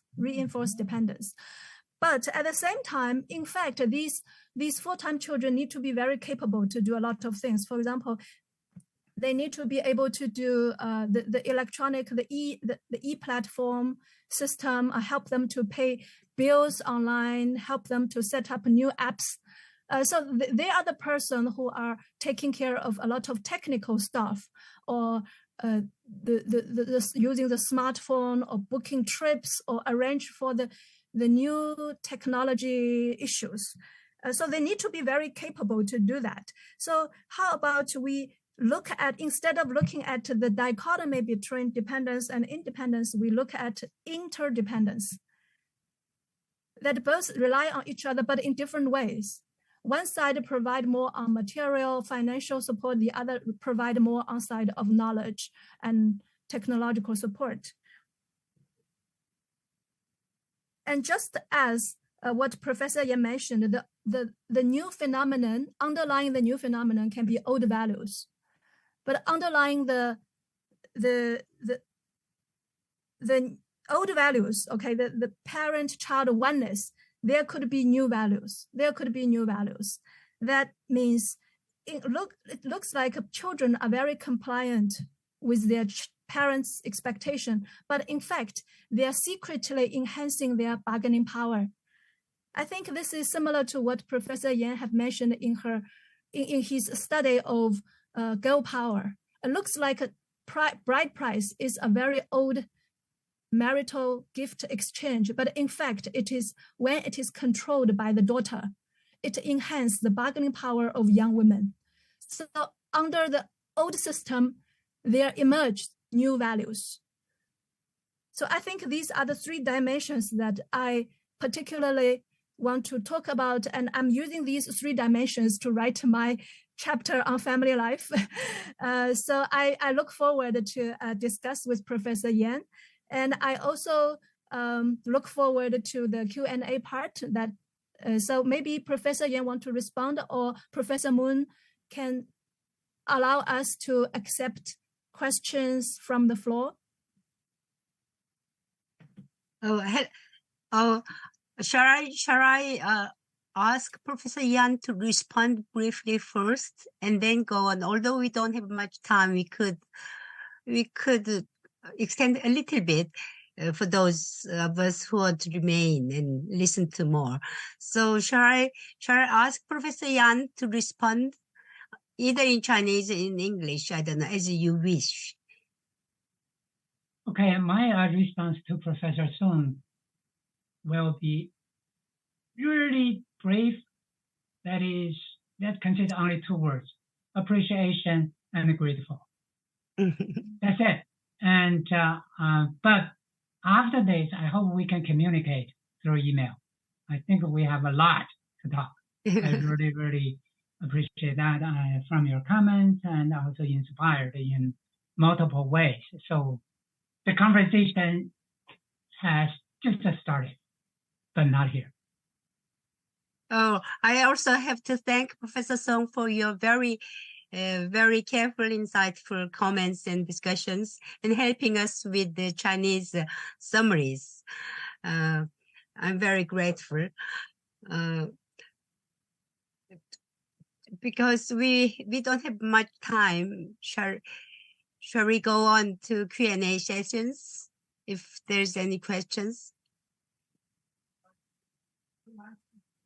I think we have some in the chat box already. If nobody raised their hands, shall we go on to the chat box questions first? Professor Song, can you read this? Okay, so I think you can choose, because we don't have much time, we cannot deal with all of them. But Professor Yan, you can choose. I'm trying. I cannot see the chat column, so maybe I should stop sharing the screen. Okay. But anyway, you choose for me. Go ahead. Professor Song, can Okay. So I will read from the chat box. So the first question is, how do you understand the relationship between the phenomenon of full-time children and economic inequality? Actually, China's elderly people have amassed a great deal of social wealth, but due to various socio-economic reasons, the distribution of this wealth often contains great inequality. Can full-time children and parental exploitation be seen as a reaction to social inequality in the family? I see. I think I briefly mentioned this by citing a Chinese comment, one kind of a Chinese view on the internet. Consider calling this as 收入倒挂. Basically, the older generations have better or higher income than the young generation. I think the question when you go by saying inequality, exploitation within the family, I'm not quite sure who is exploiting whom. Are you indicating the full-time children's phenomena actually balance out the unequal distribution of the income in the family in which parents are making more? Is that what you're saying? Yes or no? I just want to make sure I get the question right. 뭐라고 좀 말 좀 해봐요. Let me see if, there's no new response from this. Okay, so I just assume if this is the way the question goes, I think I already answered it from my own personal perspective. I don't consider that per se as unequal because the parents' generation had worked longer and the wealth accumulation took a longer time. And elsewhere, I made the point about materialistic approach in family culture that Professor Song just mentioned. My point was, in that particular context, both the parents and the adult children generation have a strong materialism tendency, but they have a different kind of a materialism. For the parents, it goes to wealth accumulation. For the youth generation, it goes to consumption. Both are materialistic.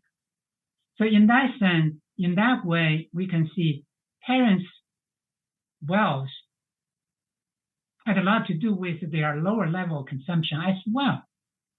Of course, there's a social factor, which is probably even more important, which was mentioned by Professor Song already. That is the generational difference in terms of receiving the dividends of economic reform. I put it in another way. That is, there was an era, a time period where opportunities were everywhere.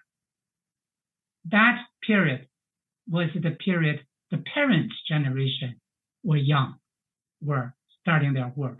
So they made it. So that time has gone, right?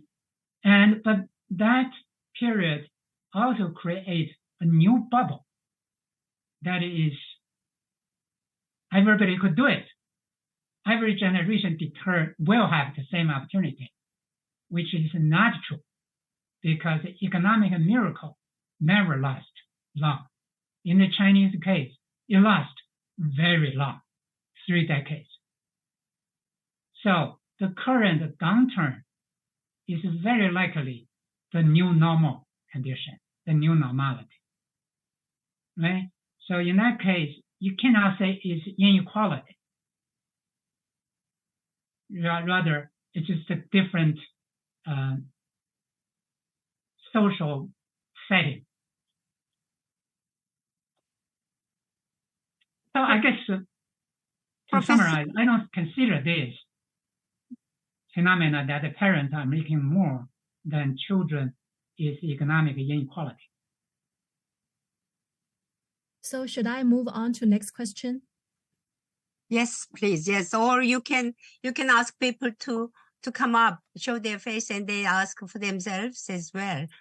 Well, If we there have are- many questions in chat box. So Yes, already, yes.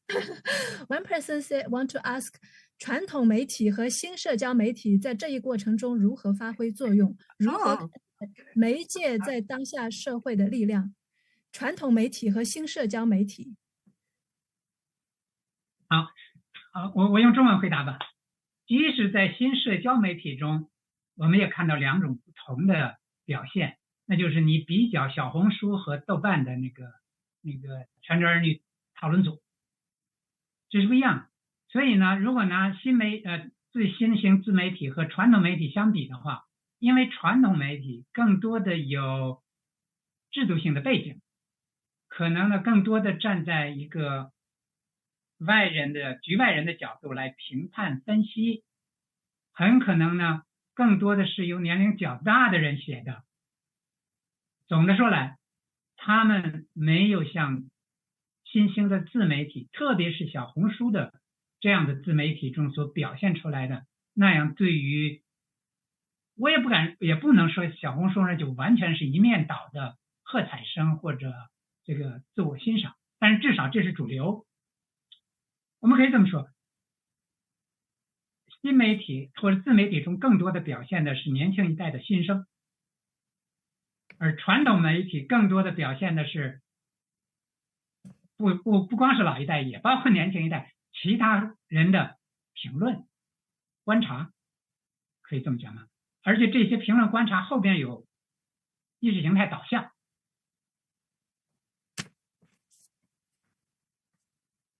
接下来一个问题跟刚才那个问题非常相关。他说，如果要在网络上展开田野，您在前面提到了小红书和各类媒体的例子来阐述全职儿女形象，我们该如何深入理解网络上的行为现象，并展开人类学研究呢？这是一位山东大学人类学系的学生。谢谢。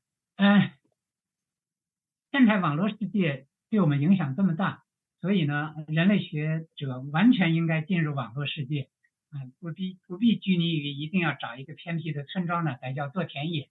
所以我觉得这是完全值得拥抱的一个机会。至于如何，其实我这个人呢，最不能做的就是提供方法论方面的这个建议，因为不是我故弄玄虚，而是说呢，我一直认为呢，人类学跟其他学科，对不起，宋老师，你不是人类学的，所以呢，没有恶意啊。我是人类学跟社会学最大的区别在于，人类学是介于艺术与科学之间的一门学科，个人的体验很重要。如果你的体验好，你在互联网上看这些个八竿子打不着的人说的八竿子打不着的话，你也能体验出点东西来。所以呢，网络研究大有可为，但是你自己的观察力和这个领悟力很重要，而这个东西怎么培养，我就不知道了。我相信我们有很多讲质性研究的老师呢，一直在这方面做了很多努力。Next one is Mary from Hong Kong Baptist University, and she is still a little confused about how we should define full-time children. Do they have to work for their parents, natal families, and take care of their natal families? And she has another question. Do you observe any gender patterns among full-time children? I understand Guan and Guai also depends on how parents define what good child is, as you mentioned for a son and a daughter. But I'm also pondering if full-time children are indeed working for their parents, such as household chores, and they are taking care of their parents, I believe gender is indeed part of the picture. So how should we understand the role of gender in shaping the responsibilities and duties of full-time children? Well, I think that the second part of your second question answered your first question to a certain degree already. Right? Full-time children are not just lying down. Many of those full-time children are working for their parents and defined as household work, household chore labor, and emotional labor, right? And so that's why they keep arguing that they are working and that also the mainstream media recognize this, so much so that some even suggest the statistics department should take this as employment, then will bring down the unemployment rate among Chinese youth, because these people are actually working. And beyond this surface phenomena, I also argue, which I didn't in this presentation, I also wanted to argue that the rhetoric and the reasoning of these full-time children that they are doing work is a part of the individualization process in terms of both a new understanding of work and also in terms of the needs, the worst needs of work in relation to the development of the individual. Although they already totally disappointed by that link in the workplace, now they find a new setting. So the third layer, which is also important, is this full-time children phenomena is a typical expression of the individualization mechanism. One of these mechanisms, that is, individual systematic problems are resolved by individual solution. Because difficulties in the workplace, harsh workplace culture or management style, long working hours, all the way to high unemployment rate, they would typically be considered as systematic issues. The institutions, the entire social system, something wrong. So the more effective way is to address these issues in an institutional or systematic approach. Instead, full-time children took the burdens on their own shoulder and to find a personal way to resolve it. That is to quit, to go back home, and then shift the burden to their own family, which is part and partial of the individualization thesis, if you understand it as a structural change of society. So now move to the second part of your question, the gender dimension. Yes, absolutely. And I have to confess, I am a 直男 and also a very old 直男. Therefore, I am aware of the gender dimension in virtually every issue, but I am not capable of doing research. So please forgive me on that. But I fully recognize. And here, according to my shallow memory, first of all, among the self-statement of full-time children, it seems there is a gender imbalance as well. And since there are more daughters than sons, which could be gender-related issue in a different way. That is, sons may be pushed to, at least, to be out there for the face work, the face of the parents, success of the whole family, and daughters are less. And a new culture of Chinese neo-familism is that the daughters are little princess, and therefore deserve more soft parental care. I'm saying this is just occurred to me. Well, another new internet buzzword is 江浙沪独生女. Have you noticed that? There's a lot of discussion on this. Yes, and yes. that also shows, in my way, the value shift among the youth. So sons and daughters are different.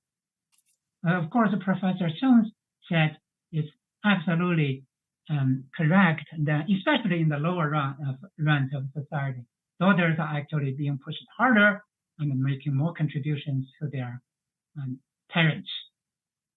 But they're also squeezed harder by their parents-in-law. So, yes, and I'm sure somebody else will pick up the gender dimension and do a better job than me. Thank you. Thank you, Professor Yan. Professor Moon, are we using up the time? Because it's already 10:05 in China time.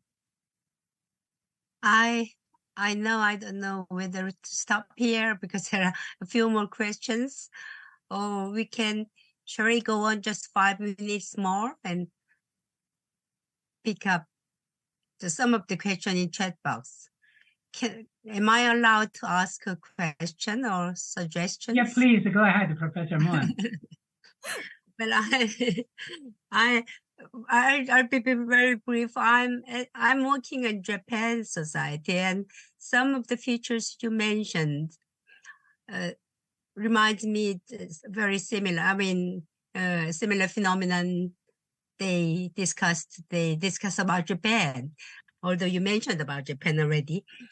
I wonder whether you can approach this problem with a longer time span, because we have, like, in Japan there are various terminologies like hikikomori, frita, NEET, and I don't know, the otaku. All those terminologies are the people, although they are not the people who are coming back home to work for the parents, but they are somehow cut off from the society.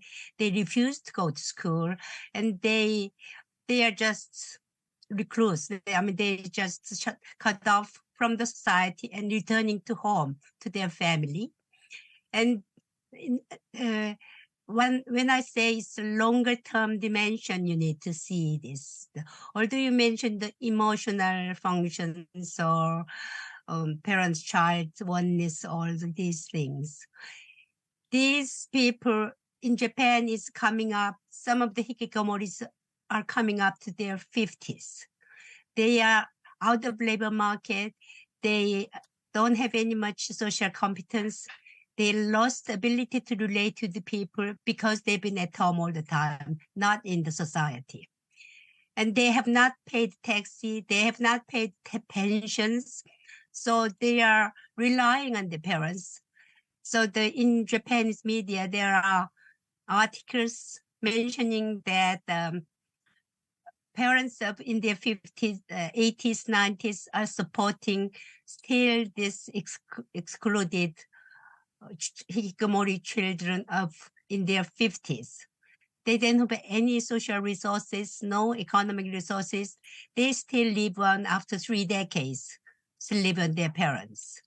So these children, hikikomori children, need emotional support from their parents. And all this are hidden within the family, because in Japan, it has been considered as a family disgrace rather than anything to boast of. Because in Japan, there's a very high culture of conformity and lots of bullying against those who are not conforming to the society. So this was the beginning of these hikikomori children, because they could not adapt to the school because of the bullyings and exclusions and all that. But after 3-4 decades, what will happen? The social risks, because they are not in the pension scheme, they are not in medical care scheme, so they have nothing to support for themselves in their old age. So how their parents-children relations will change if this goes on? That's one of my suggestions and questions from a comparative perspective. Thank you. Thank you very much, Professor Moon. I feel that I'm completely unable to make any comments, much less answering your question. And except I feel strongly that the two cases might be different in the sense that based on my extremely shallow observation of Japanese individual or Japanese person versus a Chinese person. At that level, very abstract, very shallow. I feel in Japanese culture, there's more emphasis in comparison to the China counterpart. There's more emphasis on self-reliance. There's more emphasizing on, that's very strange. On surface, it's a strong emphasis on collective values. But it is a different kind of a collective than the Chinese understanding of a collective. I was inspired by a Japanese friend's comment, saying, basically he was telling me, you talk about China being a collective. You are actually not. We are collective. Because the true collective consists of individuals. A more individualistic orientation made it possible to have a collective spirit. It's a paradoxical relationship in that, but too much individualistic spirit destroyed the collective, which is, let's say, a typical American case. Therefore, you mentioned the disgrace of the family, hidden in the family, and they are not being supported by anybody, but they just take everything onto themselves. I think it is all related to this. In contrast, the Chinese case has more features in terms of dependence. If you go dependence, it's relationally oriented. You need a relation, right? And relational dependence is different from collective. That's I don't know how to make an argument, but that's my feeling, gut feeling. And I don't have a theory, I don't have study or research, nothing on this, but that's I approach. Therefore, but your question actually inspired me to think about the case I know of. That's the Chinese case, and pushed me to think what happens in the long run. I think that's an interesting way to go with the phenomena of full-time children. In the long run, first of all, can it last long? Is it sustainable? It may, if all the necessary and sufficient conditions remain unchanged. It may not, if either side get tired of each other, right?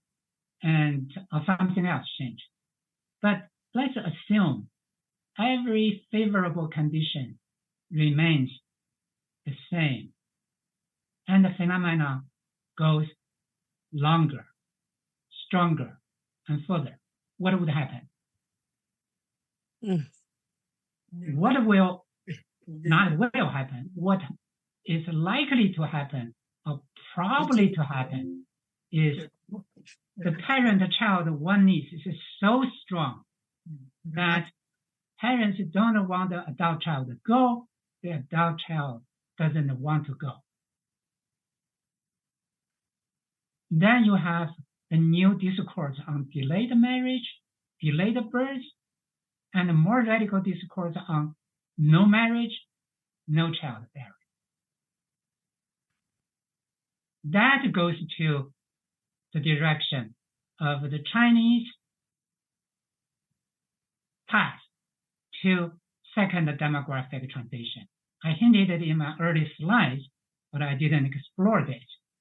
And I think in light of your question of Japan's case, if you think about the China case, it goes a different direction, has different ramifications. So all deserve further exploration. Thank you. I was not able to answer your question, but elaborate on what I know. We probably need a conference about this for all those who are interested in these questions and get together with longer sessions. It's really pity that we don't have much time and cannot deal with all the questions raised in the chat box, but we are already past 15 minutes. So I should let the speakers and commentators take some rest. Can I Thank you very just much. add something, Professor Moon? I wonder Yes. if you or Professor Song can send the remaining question or all the questions in the chat column to me. Is there a way you do that?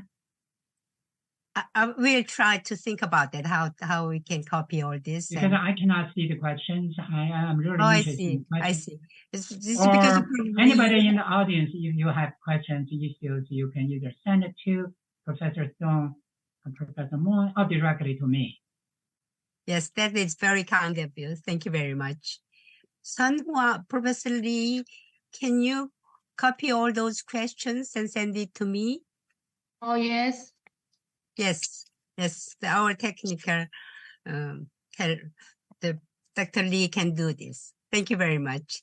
Thank you for all the long hours. Thank you, Professor Yan. Thank you, Professor Song. Thank you very much.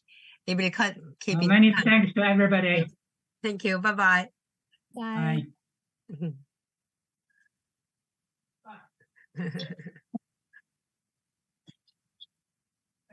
Quite successful, and I regret that many good questions are raised, but we cannot accommodate all of this because of the limit of time.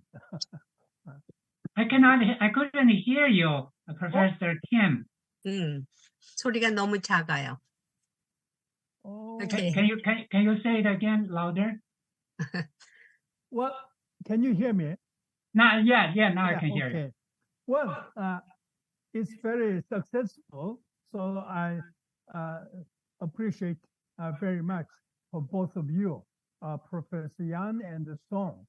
And although there are many good questions, but because of time limitation, we cannot accommodate all of these good questions. So it's pity, but we can relay these questions to you later. Thank you so much, Professor Kim. It was very, very good, super good to see you. And sometimes, as Professor Moon says, sometime in the future, we must make a small or large conference or workshop on the comparative study of family problem. Yeah, if you do that, please consider me. Yes, yes, you are most welcome. I will keep in contact and I will send you the questions. Thank you very much. Thanks. You can take some rest now. Sure. You too. Take care. Okay. Bye-bye. Bye. Bye-bye. Yeah. Well, 됐어, 이제. 갔어, 이제 나가면 돼. Okay.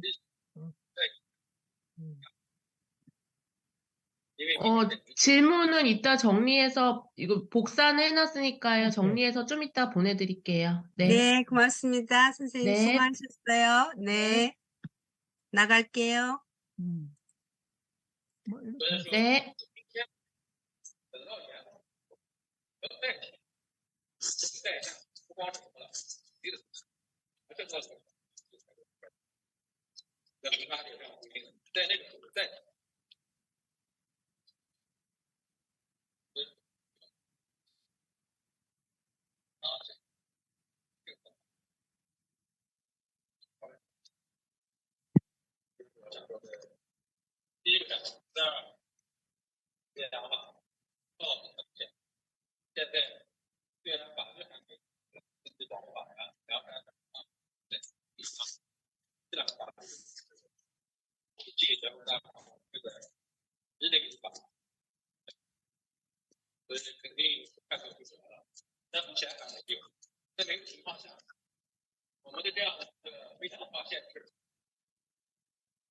已经通过政策，于是通过地方的文件，做到了严格的规定。